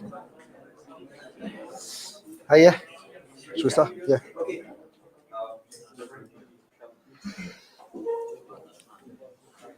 The scholars who praised Shaykh al-Islam Ibn Taiymiyyah and spoke about him and praised him, there are many. The numbers are over 500, all of whom are scholars of all different madhabs. One of the statements I'm going to mention is the statement of Al-Allama al-Safadi. Safadi, the reason I chose to mention him is because Safadi was from the students of Subki. And Subki was what? Taqiyuddin al-Subki was what? Against Ibn Taymiyah. Taqiyuddin al-Subki was against Ibn Taymiyah. Him and Ibn Taymiyah had issues. And Allamat al-Safadi said about Ibn Taymiyah, when he described him, وَكَانَ إِذَا تَكَلَّمَ Ibn Taymiyah was a person, if he spoke, أَغْمَضَ عَيْنَيْهِ he would close his eyes. His eyes will be closed whilst he's speaking. وَازْدَحَمَتِ الْعِبَارَةِ عَلَى لِسَانِهِ and the information would rush to his mouth. فَرَأَيْتُ الْعَجَبَ الْعَجِيبِ He said, I saw fascination and wonder in this man. He would close his eyes. That's how he used to do tafsir. The Shaykh rahimahullah, he would close his eyes. Every ayah he would mention, he would reference the imams that preceded him in the understanding. One time he said, one ayah I can give reference to 100 different sources. 100 different sources. Just on one ayah. You would simply understand him as a Google search, the information that this man had. Rahimahullahu rahmatan wasi'ah. When he died and passed away, what happened was his works were buried. A lot of them were buried, and a lot of it was burnt. Sadly enough, it was destroyed. So Ibn Shaykh al-Hizamin, Ahmaduddin al-Wasiti, he wrote a letter talking to the students of Ibn Taymiyah. He mentions this in his kitab At-Tadhkirah wal-I'tibar. And he mentions in that how now that Ibn Taymiyah has died, the students of the Shaykh should come together. And you all know who his students they were. Imagine having these people as your students. His students were Abu Abdullah Ibn Rushayq. Some of you don't know him. He was the master of the works of Ibn Taymiyah. He was the only one who had the best ability to read it. Another person who's very good at reading Ibn Taymiyah's works and very familiar with it, was Ibn al-Qayyim al-Jawziyah rahimahullah. Also from the people that benefited from Ibn Taymiyah and took from Kathir rahimahullah. Ibn Kathir is from the students of who? Ibn Taymiyah. And from the students also of Ibn Taymiyah was Al-Imam al-Dhahabi. Al-Imam al-Dhahabi. Abu Hafs al-Barzali, I mentioned. Abu Hafs al-Bazzar was one of his students. Alamuddin al-Barzali was also from the students of Shaykh al-Islam Taymiyah. All of these people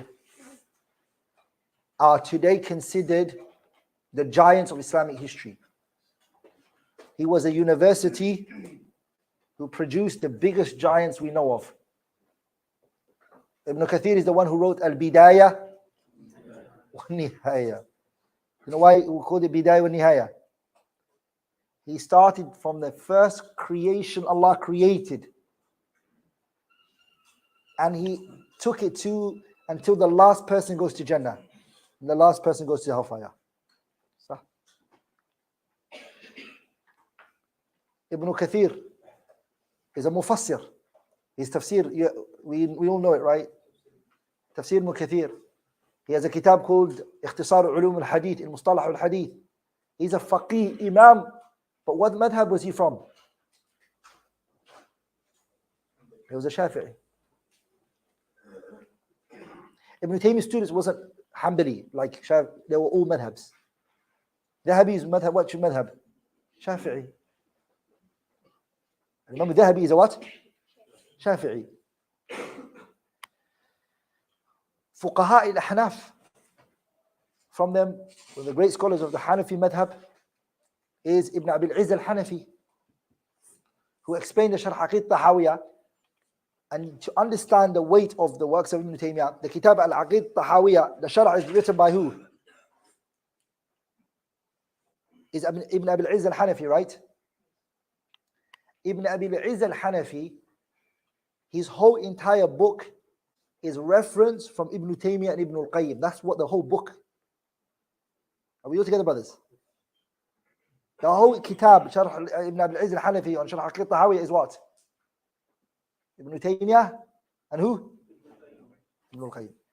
But was he able to reference Ibn Taymiyah and Ibn al-Qayyim? Why did he not mention it was their works? Is that plagiarism? No. He didn't do it because he would be imprisoned if he did. You can't mention these men. Are we all together?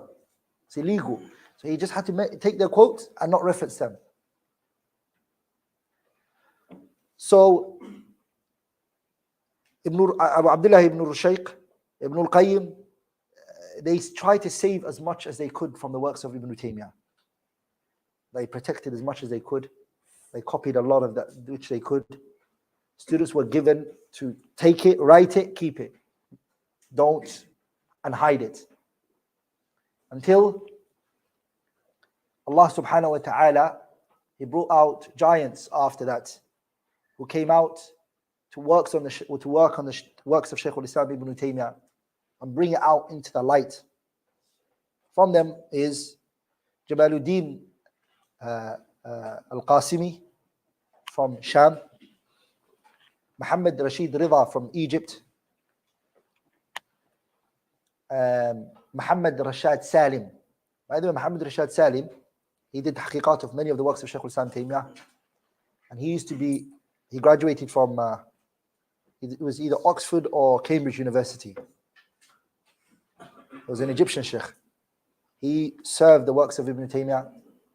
Also from the people who worked on the works of Shaykh al-Islam Taymiyah is Shaykh al-Islam Muhammad Abdul Wahab.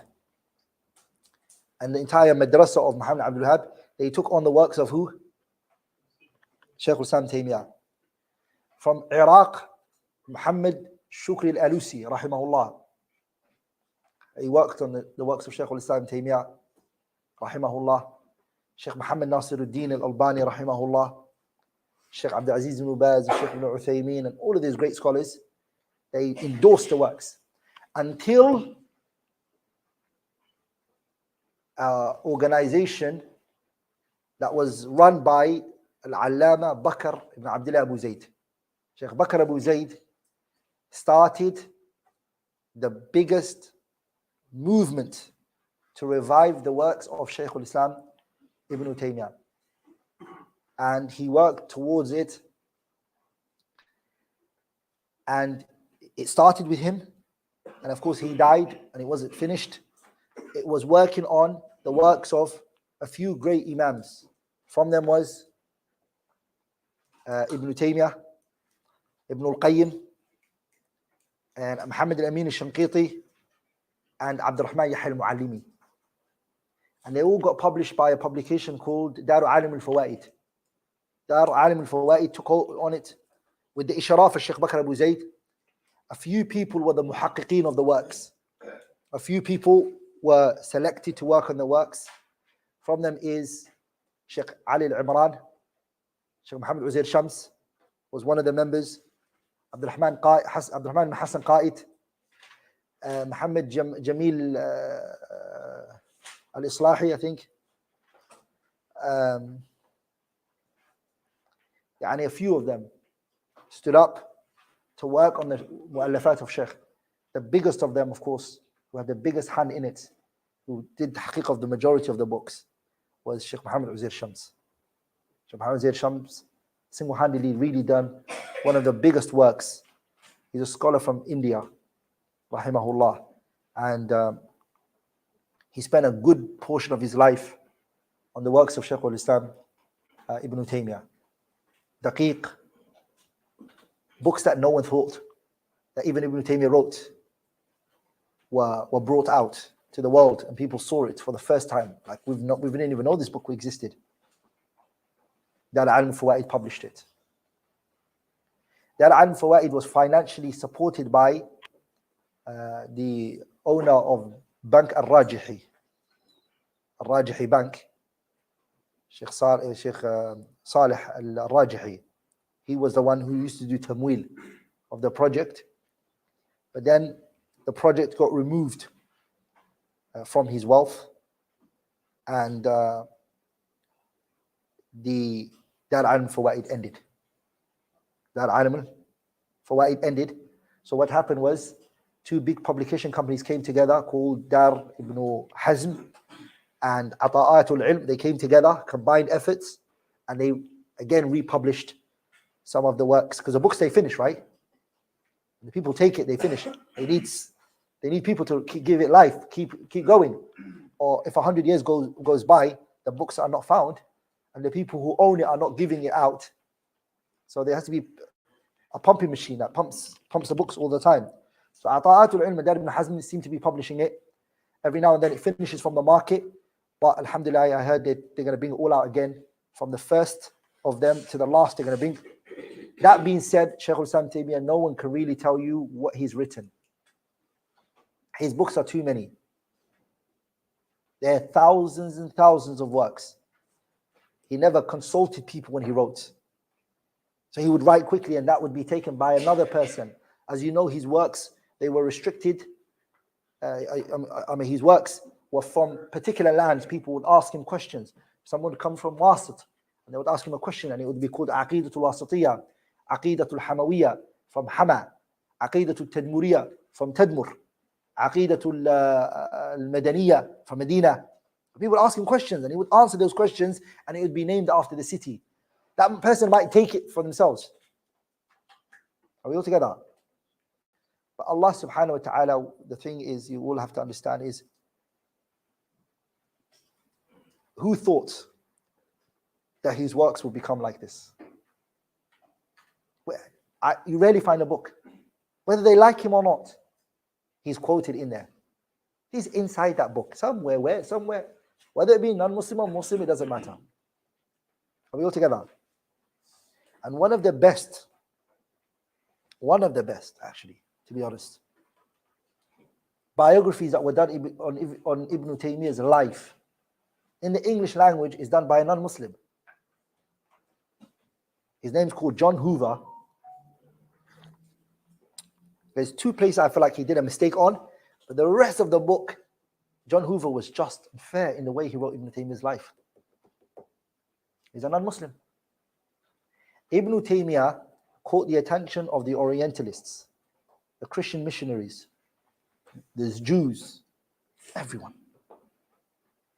He studied in universities. His PhDs, dissertations. An Orientalist I met in my days in London when I used to go to the British Library, a guy I met there, he said to me, in history, no one has ever written a work as powerful as Ibn Taymiyyah on the issue of al-aql and naql. How to reconcile between logic and text. And he said to me, wallahi, this is the words that this man said to me. He said to me, Abdulrahman, the world today is just fighting over that.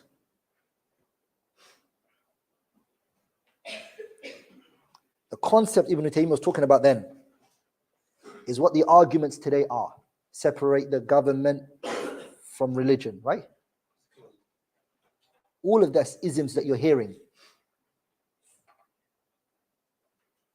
Everything humans are coming with. Science is what? What is science based on? It's based on, right now, the scientists, the atheists, what are they pushing right now? Science can explain everything. Leave science, let science say things to us. Don't bring religion into science. Sah? Are we all together? Funny enough, that statement itself is an unscientific statement. Sah? To say science can explain everything is an unscientific statement. Sah? Because what's science based on? Empirical evidence, right? Can they empirically prove that science can explain everything? The point I'm trying to say to you is, wallahi, billahi, tallahi, qasaman liman ahalla al-qasam, I swear by Allah, anyone who reads kitabu Dar'u Ta'arud al-Aql, Ibn Taymiyah rahimahullah, Dar'u Ta'arud al-Aql wal-Naql, wastaw'abaha and swallows it. I mean, read it with understanding of what he's saying. You will not find anything on this earth today that people are pushing except he's answered it there. I swear by Allah, and I will stand in front of Yawm al-Qiyamah. That book, all of the misguidances that the people are coming with today, from whether they be amongst Islam and the Muslims, or whether it be the non-Muslims, whatever it may be, you will not find except a response to it by Ibn Taymiyah in that kitab. And it's considered to be one of his masterpiece. Are we all together? Dar'u Ta'arud al-Aqli wal-Naql. It's called Dar'u, is to repel.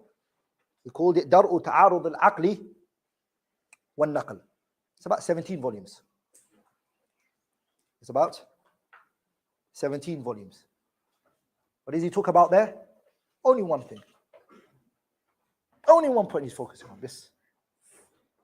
Logic and revelation. He says something very powerful. He says, rahimahullah ta'ala, the religion, Allah Azza wa Jalla, does not bring to us in the revelation, yani the revelation never comes with the impossible. We will never see something in the revelation we're like, whoa, that's impossible.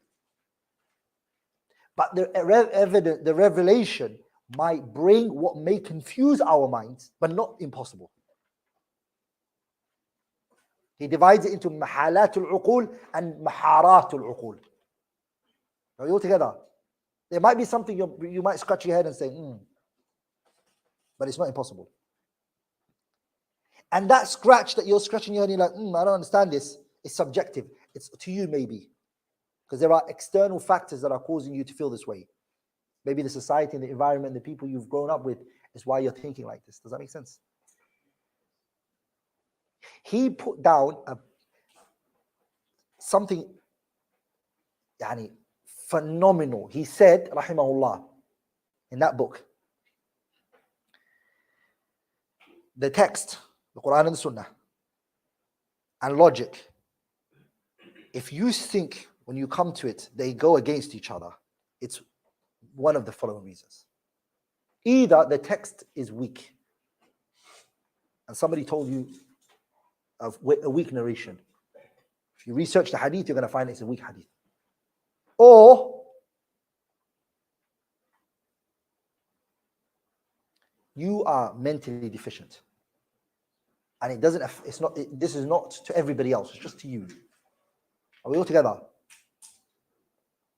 that make sense? That's the only two possibilities. But it's never possible. A evidence which is sahihun, sarihun, he uses those two words. Sahihun, authentic. And sarihun is direct. Goes against the what? He challenged them for this. He bring it to me. One. I'm here to show you the way to reconcile it. Are we all together, brothers? And the way he answered, because this book, by the way, he's refuting Fakhruddin al-Razi. Fakhruddin al-Razi, one of the head of the Asha'ira, right? Fakhruddin al-Razi is the, if the Asha'ira say, قال الإمام, they're referring to Fakhruddin al-Razi. So Shaykh al-Islam Taymiyyyah is refuting him because Fakhruddin al-Razi claimed that if logic and the text go against each other, he said that there's the following ways that they should be reconciled between. What are they? He said we either take the logic, we either take the text. No, first he said, Fakhruddin Razi said, first of all, we accept both of them. And he said, النقيضان لا يجتمعان. You can't take two opposites. Fakhruddin Razi is saying this. We have an ayah and a logic going against each other. He said, you either take both of them. And he said, that's not possible. You can't take two opposites. Does that make sense? And he said, we reject them both. That's also not possible. You're in a situation you can only take one of two. Are we all together? So he said, those two options are gone. We only have two more. You take the text. You take the what? You take the text and you reject the logic. And he said, that's not going to work. Why? Because if you take the text and you reject the logic, what brought you to the text was logic in the first place. So by taking the text, you've in essence really rejected the text as well, he said. Does that make sense? Because it's logic that brought you to the text in the first place. So if you dismiss logic and you take the text was sitting on logic. You pull that logic, the text goes, it falls. There's no text anywhere for you. Okay? So the only option you have, which is the fourth, Fakhruddin Razi said, is you take the logic and you dismiss the text. And that's what the Asha'ira are upon. Ibn Taiymiyyah came and said, this is qawlan azima. And you know how he responded? He said, no. Who told you? By the way, to them, you have to be logical in response.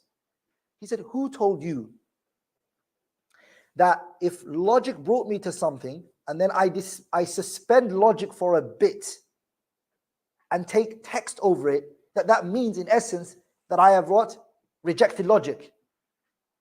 Rejected text. He said, I'll show you that is a flawed argument. How?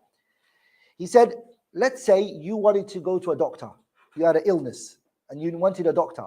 And somebody said to you, I will take you to the doctor. I know there is a doctor who specializes in your illness. Come with me, I'll take you. That person drove you. They took you to the doctor. And then you're now talking to the doctor. The person who brought you to the doctor says to you, don't listen to the doctor. And you're like, no, I don't want to listen to you. I need to speak to the doctor. Please, can you let me just talk to the doctor? Can I just please talk to the doctor? And the person says, why are you dismissing me for? I was the one who brought you to the doctor in the first place. Does that make sense? Ibn Taiymiyyah, he said, you just rejected the person who brought you to the doctor, because now that they brought you to the doctor's going to tell you what your illness is and what medication you take. If logic brought you to the text, I can suspend it if I want to and just take what? The text. Does that make sense? Does that make sense what he said? That's just him refuting them in that regard. But he didn't believe that logic and text anyways goes against each other. Logic and text, Ibn Taymiyyyah never believed it went against each other in the first place. He went against that whole premise and he proved that he doesn't. And the non-Muslim, subhanAllah, he dismantled them. One of the beautiful things I like about Shaykh al-Islam Taymiyyyah is that he doesn't just say no to something. Nor does he just say yes. I love this about him, rahimahullah. What do I mean by that? He is the type to say yes, and my reason is this. And he will explain his reason. Whether you agree with him or not, that's different. But he has the desire to explain. He allows the person to know where he's coming from. Are we all together? One of his most powerful statements is, he said, فَإِنِّي كُنْتُ دَائِمًا أَعْلَمُ أَنَّ عِلْمَ الْمَنْطِقِ لَا يَسْتَفِيدُ مِنْهُ لا يحتاج إليه الذكي ولا يستفيد منه البليد ولا ينتفع منه البليد فإني كنت دائما أعلم أن المنطق اليوناني he said I always knew that Greek logic لا يحتاج إليه الذكي, the smart person does not need it, ولا ينتفع منه البليد, and the dim-witted one, the dullard person, okay, will not benefit from it. And he said, my reason is the following. And he wrote a whole kitab on it called الرد على المنطقيين. Are we all together, brothers? Where he proves, because logic is the logic is built upon what? It's built upon two things. Mantiq is built on two things. Entire mantiq that you hear, logic that you hear stands on two things: perception and judgment. Perception, what they also call conceptualization of something. To conceptualize something and to pass a judgment on it. You all heard the famous statement of the scholars, al-hukmu ala shay'un far'un an tasawwuri. Before you place a ruling on a matter, you have to have a perception of it. Does that make sense? So logic is define this thing and then pass a ruling on it. Ibn Taymiyyyah went after them on the issue of a tasawwur, perception and conceptualization. What does it mean to conceptualize something? And are the Greek logicians, are they correct in their methodology? That's a long story. I don't want to bore you with that. But he was a hamilu liwa'i, a hamilu rayatihi. He was carrying the banner of even the sciences that Plato, and Socrates and Aristotle claimed. He, the Shaykh rahimahullah ta'ala, was above and beyond them. Are we all together, brothers? One of the people who pushed the works of Aristotle and just were all over it is Ibn Sina. Farabi came before Ibn Sina. Farabi explained the works of Ibn Sina, and so Ibn Sina came after Farabi, and he benefited from Al-Farabi. Shaykh al-Islam Taymiyyyah rahimahullah ta'ala, he dismantled Ibn Sina's positions and even proved that he himself doesn't actually know what he is talking about. ولذلك, that kitab, to learn Arabic for it is must. To study a lot of sciences is also a must. But a student of knowledge should take time out to study the works of Shaykh al-Islam Ibn Taymiyyyah. I don't believe that today anyone can be without it. It's a must. You have to. It's a must. Ibn Taymiyyah's works is a must. I'm not saying blind follow everything he says, but it's a must.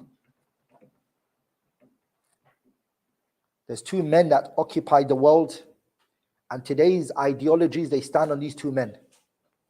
Everyone who comes stands on the shoulder of these two men. One is Ibn Taymiyyah and the other one is who? Ibn Taymiyyah is under Ibn al-Qayyim. The world today, the groups of people that are fighting today and all the disagreements and back and forth in the world that you see today stand on two big men's shoulders. Who are they? One is Ibn Taiymiyyah and the other one is Imam al-Shafi'i and Ahmad bin Hanbal. All Ibn Taymiyah represents them. Hey? Yeah?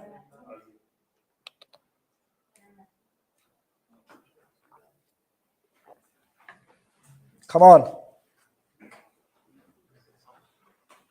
Two men you have to know. Everybody who came after these two men, take from them.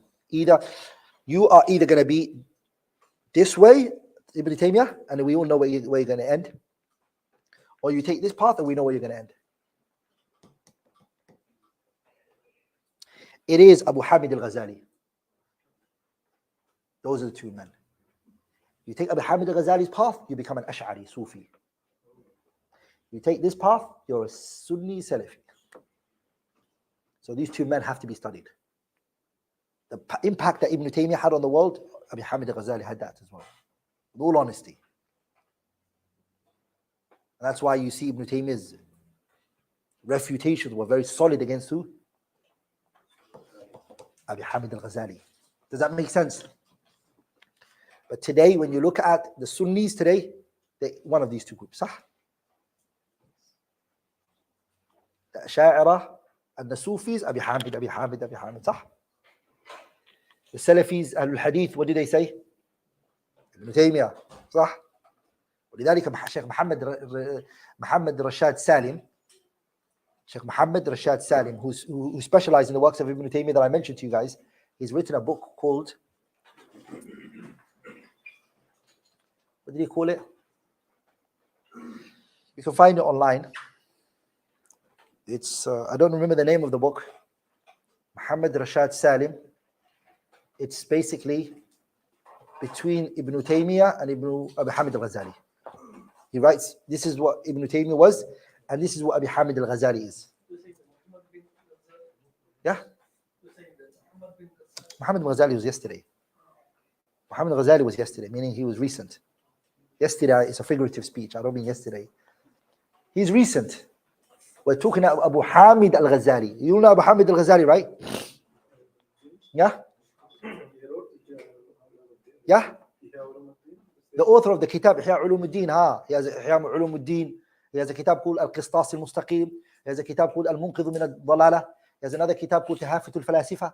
He has another kitab called Al-Mustasfa, which he wrote in Ilm Usulit. He has a kitab called Al-Wasit, Wal-Wajiz, Wal-Basit, fi fiqh Shafi'i. He's a faqih Shafi'i. Faqih Shafi'i.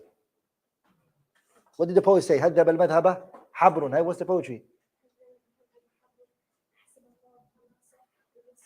ببسيط, hey? ووسيط ووجيز وخلاصة. Those are the 4 books in the Shafi'i madhab. Are we all together? And he's a student of Abu Ma'ali al-Juwayni, and Imam al-Haramain. You guys don't know Abu Ma'ali al-Juwayni? Al-Waraqat? Yeah? The author of Al-Waraqat, Abu Ma'ali al-Juwayni, he's student of Hamid al-Ghazali. So you have to study all this, by the way, brothers. If you don't know it, no problem. In life, there's always a starting point. There's a place you have to start from, right? So read these 2 madhabs, and so much came from it. لذلك أشاعرة أبي حامد الغزالي. Salafis and Ahl Hadith. لذلك all the scholars I mentioned to you, they all come from that madrasa of who? No, from Ibn Taymiyyah. I'm talking about the mutaakhirin. I'm talking about those who came later. The mutaakhirin I'm talking about. Albani, Ibn Baz, Ibn Uthaymeen, all the ulama you see, they're all the madrasa of Ibn Taymiyyah. حتى Muhammad ibn Abdul Wahhab, madrasa of Ibn Taymiyyah. Goes back to who? Ibn Taymiyyah. And also here, Abi Hamid al-Ghazali. Are we all together, brothers? All the Muhammad Zahid al-Kawthari and yeah? And Abdul Fattah Abu Ghudda. What's his name? Mamduh. For the Sufis, they're like from the Ottomans. Ottomans. Oh, Abu Hamid al-Ghazali. Ghazali is the 6th century Imam. 6th century. Yeah? Ibn Taymiyyyah is not. Ibn Taymiyyyah is the 8th century Imam. There's 200 years between them. There was one question in Medina, there's one Baqi, there is a so before the Ottomans, they were building that, the grave very well for the Sahaba. After Shaykh Hussain came, then it's all happened, like they demolished all of those things. Ibn Taymiyyyah was before the Ottoman Empire. Of course, Ibn Taymiyyyah was way before the Ottoman Empire. Under his guidance means what he wrote, what the grave must not be decorated. But he's not the one who said that. The Prophet said that. After. No, the Prophet sallallahu alaihi wasallam, he said to Ali ibn Abi Talib, Ali said to Abu Hayyaj al-Asadi, ألا أبعثك على ما بعثني رسول الله صلى الله عليه وسلم. Ali ibn Abi Talib said to Abu Hayyaj al-Asadi, shall I not send you with what the Prophet sent me with? What did he say to him? قبرا مشرفا إلا سويته. That you do not see a grave that's standing except you break it. You flatten it. So that was something the Prophet told Ali ibn Abi Talib.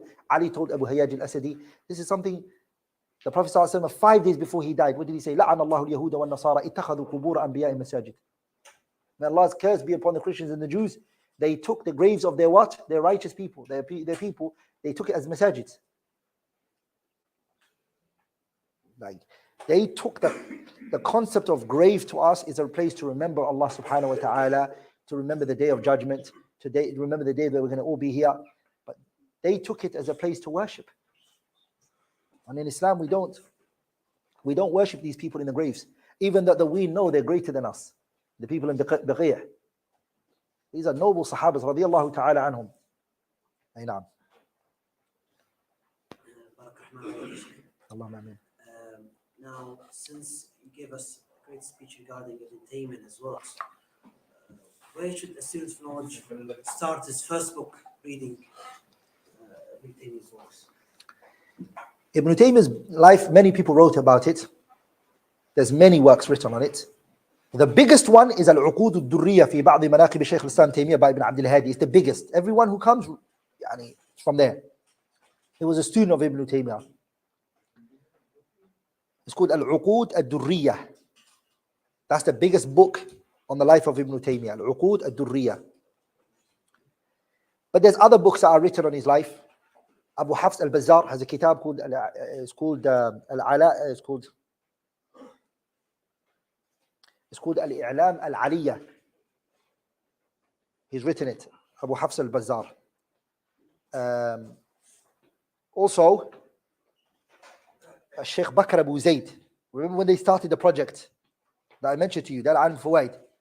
They wrote what is called Al-Jami' li Sirati Shaykh al-Islam Ibn Taymiyyyah. They wrote Al-Jami'. In there they mentioned a lot of the books that they mentioned a good comprehensive biography of the Shaykh. And I think for 8 centuries, all the people, what they said about Ibn Taymiyyah is in there. So it's a very comprehensive book. If you can't read Arabic, then I think you should just get the book by John Hoover. John Hoover. John with not a H. It's just Jon.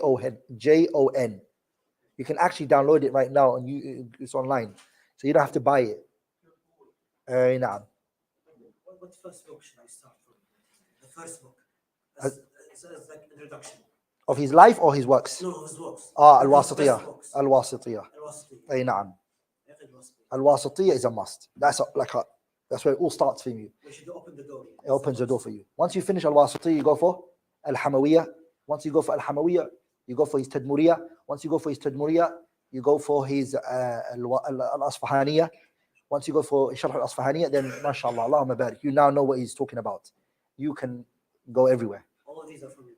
All of them are Ibn Taymiyyah's. There's a muhadara done by Sheikh Salih al-Sheikh. It's called كيف أقرأ كتب ابن تيمية. Good muhadara. Beautiful. There's a PDF, which is mufarragh, and also a lecture, muhadara. You can listen to, you benefit from it a lot.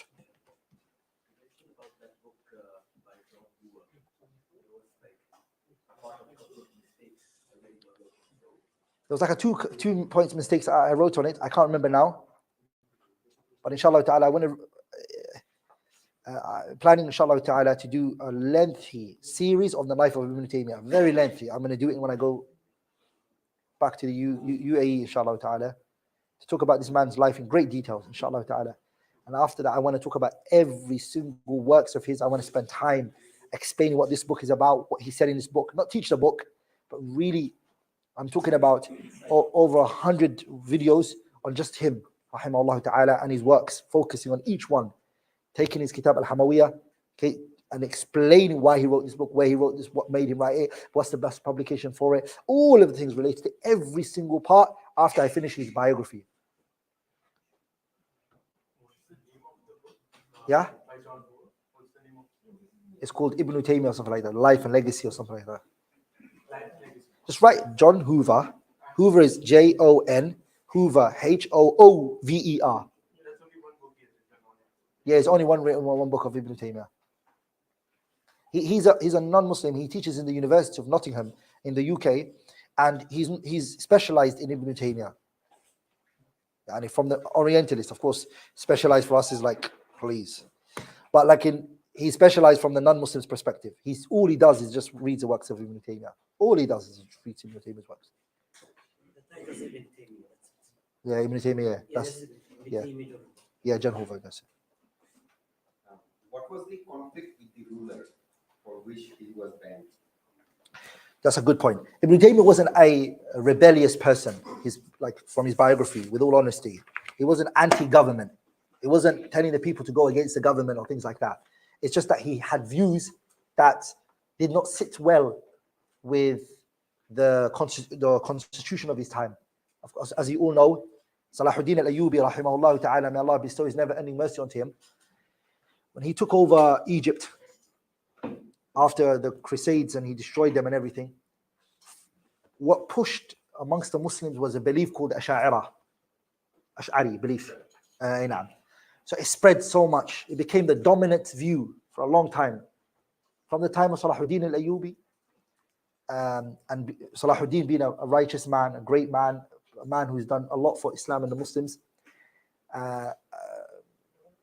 Mahmud Nuruddin Zanki rahimahullah was also the leader of the Dawlatul Ayyubiyah, and him and Salahuddin were related, right? So these two men were good men, but the Ash'ari belief was what they pushed onto the people. And once there was a fitna that happened called Fitnatul Qushayriyah in Baghdad, where the Hanabila and the Ash'ari had a big fight. So this really pushed Ash'ari to the most dominant idea. There wasn't anyone you would find except they were Ash'ari at that period of time. So when he came, Ibn Taymiyyyah, he came and everybody just was surrendered, and no one was questioning what the Ash'ari believed. No one was bringing their stuff out and really showing the people. So he unearthed so much things. So he became a nuisance to the rulers and those around the rulers, because again, it's like the dominant idea is this: you're coming with absurd things. What are you talking about? Where did you get that from? And so it was like are you there? And people, when they are fixed on something and somebody brings them something new, they're all like, no, he left the religion. That's what happened to Shaykh al-Islam Taymiyyyah. So he was accused of heresy. He was accused of apostating. And actually, I'll tell you something. One of the times he got arrested was because of the issue of the talaq al-thalath. Sah? The 3 talaq. What did Ibn Taymiyyah believe? If you do 3 talaq, it becomes what? He believed it was 1. This goes against the goal of the 4 imams. The most the prominent idea that every fatwa at that time was like 3. And that mas'ala by itself caused him imprisonment. And he was beaten and he was harmed, rahimahullah, because of it. Today, that's the only fatwa that's applied everywhere in the world, even Azhar. Everywhere in the world, that's become the what? the official fatwa. Sah. That fatwa he gave, rahimahullah ta'ala, he got in prison for and beaten and all that. So it was ideologies that the biggest issues that he had was the issue of Allah's names and attributes. Are we all together? Let me explain something to you guys. Ibn Taiymiyyah, Asha'ira is a group that came out from a man by the name of Abul Hassan al-Ash'ari. Abul Hassan al-Ash'ari, before he came with this belief, he was a Mu'tazili. A Mu'tazili is a group before the Asha'ira. His mother was married to a man of one of the biggest, most knowledgeable men of the Mu'tazila. His name was called Abu Ali al-Jubba'i. That was his father-in-law. One day, him and Abul Hassan al-Ash'ari had a discussion back and forth. Abul Hassan al-Ash'ari, he didn't see a convincing answer from his father-in-law or his stepfather. So he left what his father was upon, or his stepfather was upon, and he dismissed the belief of the Mu'tazila, and he started to refute the Mu'tazila. Now I want you to understand something. The refutation of the time was against the Mu'tazila. Everyone was refuting the Mu'tazila. Who was refuting the Mu'tazila? Ahmad ibn Hanbal, Abu Uthman al-Darimi. Everyone was Shafi'i. Everyone was refuting the Mu'tazila. They were hated. Everyone was against it. And who helps the scholars of Hadith, who also adds on to refuting the Mu'tazila? Abul Hassan al-Ash'ari. And he's one of the best people to refute them because he was one of them. He knows their inside out, so he wrote books against them. So now listen to this. He's not the target. No one's looking at him. The battle is this way. This man is not part of the problem. So that's where the Asha'ira came from. And no one was focusing on them. Hence why you don't tend to find a lot of refutations on them or against them at that time, because it wasn't them that was being dealt with. But as time went on, the Mu'tazila, the refutation and the criticism really put them down. It destroyed them. It destroyed them. And so what happened? The Asha'ira became the dominant. Behind that silence, they just grew. And to be honest, from that time until Ibn Taiymiyyah came, they were big. They were very big, very strong. Until he came, rahimahullah ta'ala, and he just flipped the table on them by himself, single-handedly. What was the time gap from the origin of the ideology until? So it's around the 5th century. We're talking about at least 4,500 years, roughly, where the idea was being pumped. And a lot of people were swallowing it. And he went, look, he said, this is what you guys are saying. Let's go back to the original sources. Let's go back to where we should all go back to. Let's check what you guys are saying. Again, another thing people say is, okay, so everyone before Ibn Taymiyyyah didn't know they were falsehood? No, it's because 2 factors. Today, if I say something crazy, it goes on social media, everyone's going to see it. So there's going to be a quick response. Back then, there wasn't like that. It will take months and months, maybe years for people to hear about it. They might even hear about it once I die. Alhamdulillah. They might not even hear about it. So the world wasn't like, hello, what did he say? What's beliefs? What's happening there? It wasn't. So even if a group came out in one particular land, the rest of the other lands may not know about it. For a long time, they may not know about it. The point I can hear is that many scholars did not respond to them is because there's many factors. Some people just don't like the idea of fighting back.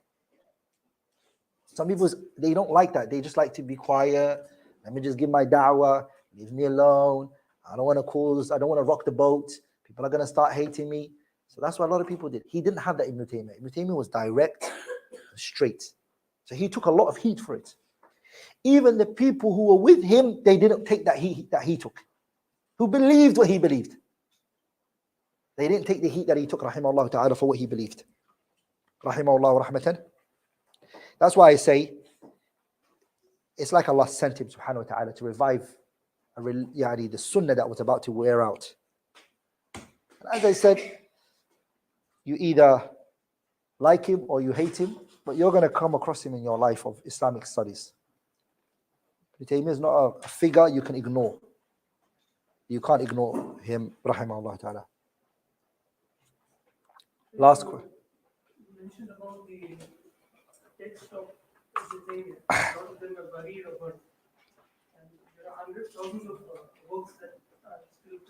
Are they preserved somewhere? When people write them? Because there will be a lot of publishers who will be publishing by his name. So how do we know it is really his work or somebody just? So these are two points. So there is some books that were mentioned by Ibn Abdul Hadi we don't have. There's some name books that are mentioned and we just don't have. He's saying Ibn Taymiyyah wrote this book. We're like, where is it then? We just don't have it. So maybe 100 years from now it pops up. Another thing is his handwriting is known. 3, the content of the information that's in it. 4, the books get referenced by other people who wrote it from it. So sometimes we see the reference of this book, but we don't know where this reference was taken from until we actually find the book and we say, okay, Fulan referenced it and referenced it back to Ibn Taymiyyah. It's a science. And it's not just Ibn Taymiyyah. Any works like that, it's an entire science where people, the concept of attribution of books. Like for example, the kitab تنبيه الرجل العاقل في تمويه الجدل الباطل by Ibn Taymiyyah. When it came out, Dar Alim al-Fawaid, they got a lot of heat for it because a lot of scholars, they said this is not Ibn Taymiyyah's works. And Dar Alim al-Fawaid had to come out with all of their efforts to show that this was written by Ibn Taymiyyah. So it's not like everyone just takes it, oh, Ibn Taymiyyah wrote it. Really, Jazakallah khairan. There is a back and forth amongst the muhaqqiqeen, whether he wrote this book or whether he didn't. But I'll tell you something and I'll conclude with this, inshallah ta'ala. It's sad. It's really sad that a lot of his works are in the lands of the non-Muslims. British Museum, there's so much manuscripts. I get phone calls from some of the scholars, they send me and they say to me, Abdulrahman, can you find this manuscript in the British Museum? Can you go to Birmingham University and get this copy? Can you go to Cardiff and get this copy from this particular place? Can you go to Germany and Berlin and get this copy? Berlin, Germany, I can't go there. I can't even speak German. But these works are taken. And Sheikh Muhammad Shakir, rahimahullah ta'ala, in his kitab, Risalatu fi Tariq ila Thaqafati, Abatin al-Asmar, Muhammad Shakir mentions that when the French came into Egypt, they took the library of Al-Jabarti. All of the manuscripts and everything were there. It was one of the biggest libraries in Egypt. And they stole, people just thought they stole money and the minerals and the resources of the country, like what the British did to India. They took all the resources and all the money and everything, right? But they also took manuscripts. They all took all these the archives and everything. They stole everything, these people. And they put it in their museums. And what's sad is that Muslims come and they travel to the UK and these countries and European countries, and guess where they go to? Parties and clubs and things like that. Are we all together? I mean, one of the guys that work in British Museum said to me, why are there not many Muslims coming and visiting us? Like, why don't they want this stuff?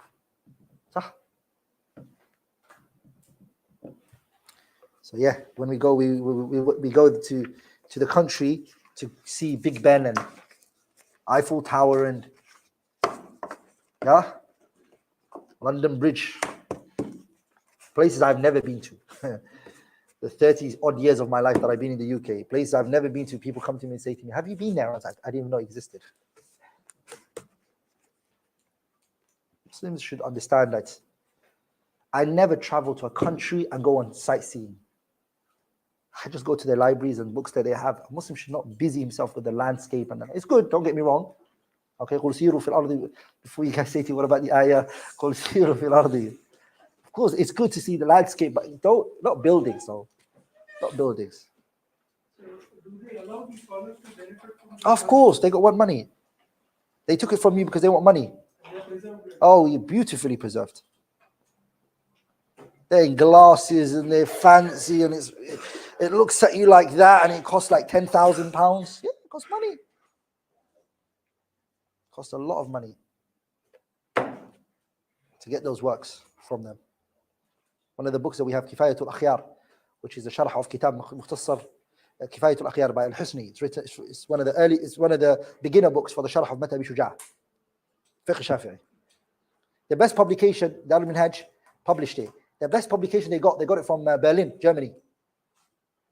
All the other copies were bad from Germany. Even Princeton University and Harvard and all of these universities, Cambridge and all of them, they have lots of manuscripts. So many manuscripts. You want it, you have to pay money. You have to pay money. You can look at it if you want to, yeah. You just can't put your hand on the glass. And sometimes they don't let you take pictures of it. Well, a lot of the time they don't let you take pictures of it. So imagine you take over a country, you add to your list of things that you need to take from what? Their works and their books. I'll tell you something I read. Aristotle, Alexander the Great, they call him, right? Was a student of who? Alexander, they say, was a student of Aristotle, right? Aristotle was his teacher.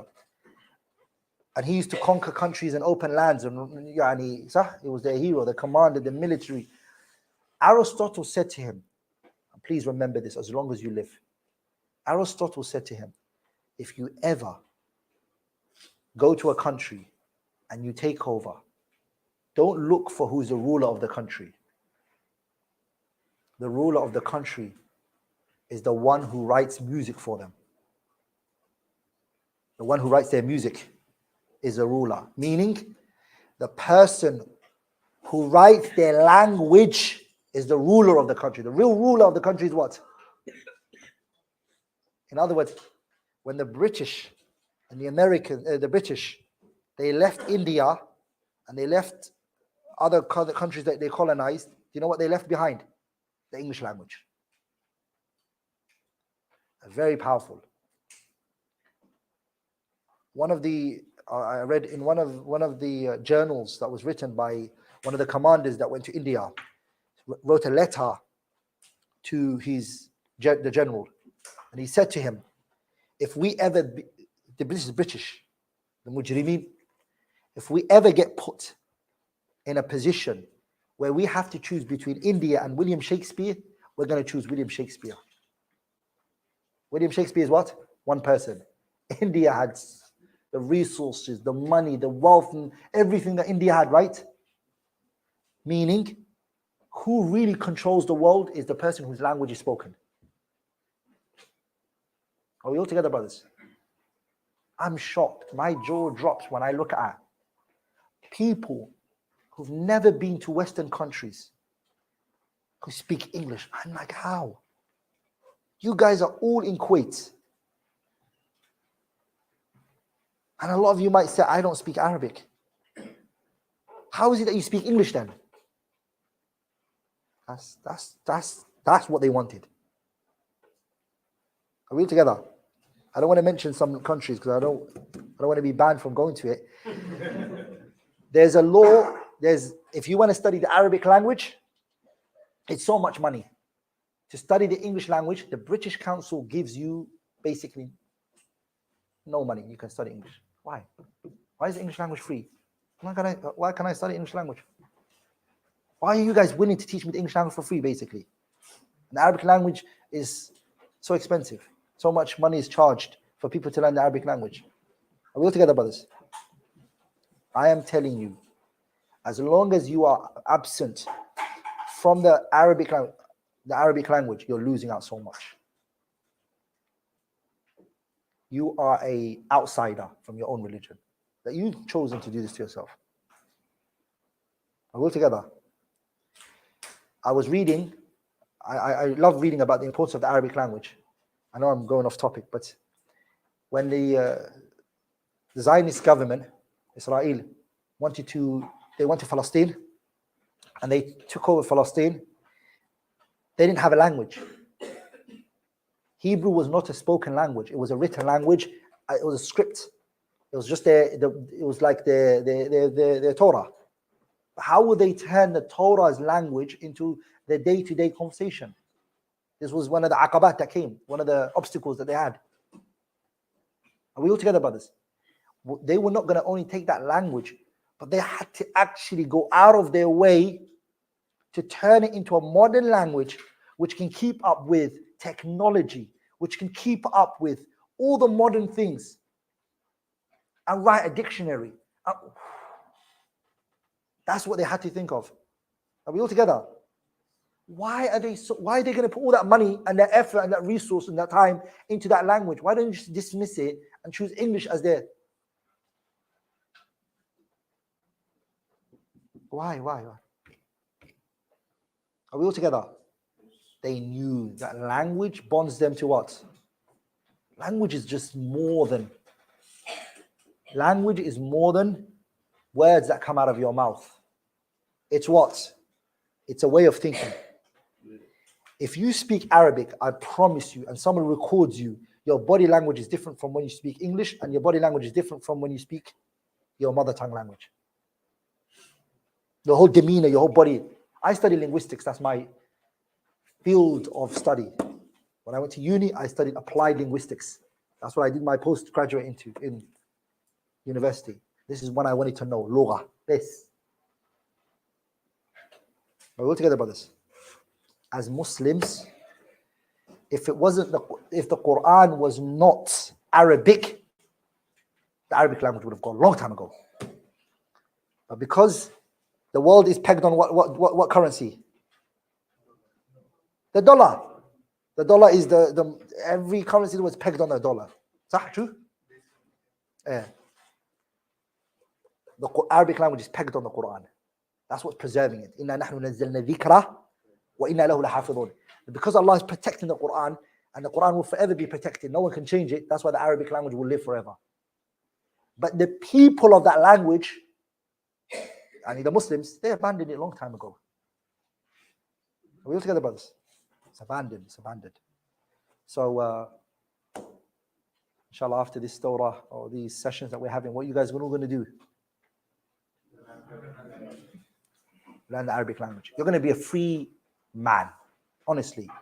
You're going to go to the ocean yourself and take from it. You're not going to need Ustad Abdulrahman, and you're not going to need anybody else. If your father wrote you a letter, and your father was a billionaire, and he wrote you a letter, and he died a day or two ago, and he wrote you a letter, and in there you could see some dollar signs, and you could see something there, but it's in a language you don't understand, what would you do? What would you do with that letter? You wouldn't just translate it. You would not just translate it. You would get so many different people to translate it for you because you're worried that the first person might have told you something wrong. So, you're going to make sure that this information is... Why? Because you want the dollar sign. How is that possible that the Quran that has better than a dollar sign, the salvation in this world and the hereafter is connected to it, and you don't even want to know what's inside it? Ask yourself that question and think about it. So then the dollar sign is more important to you than the what? Your place in Jannah. Subhanakallahumma bihamdika ashhadu an la ilaha illallah astaghfiruka wa atubu ilayk.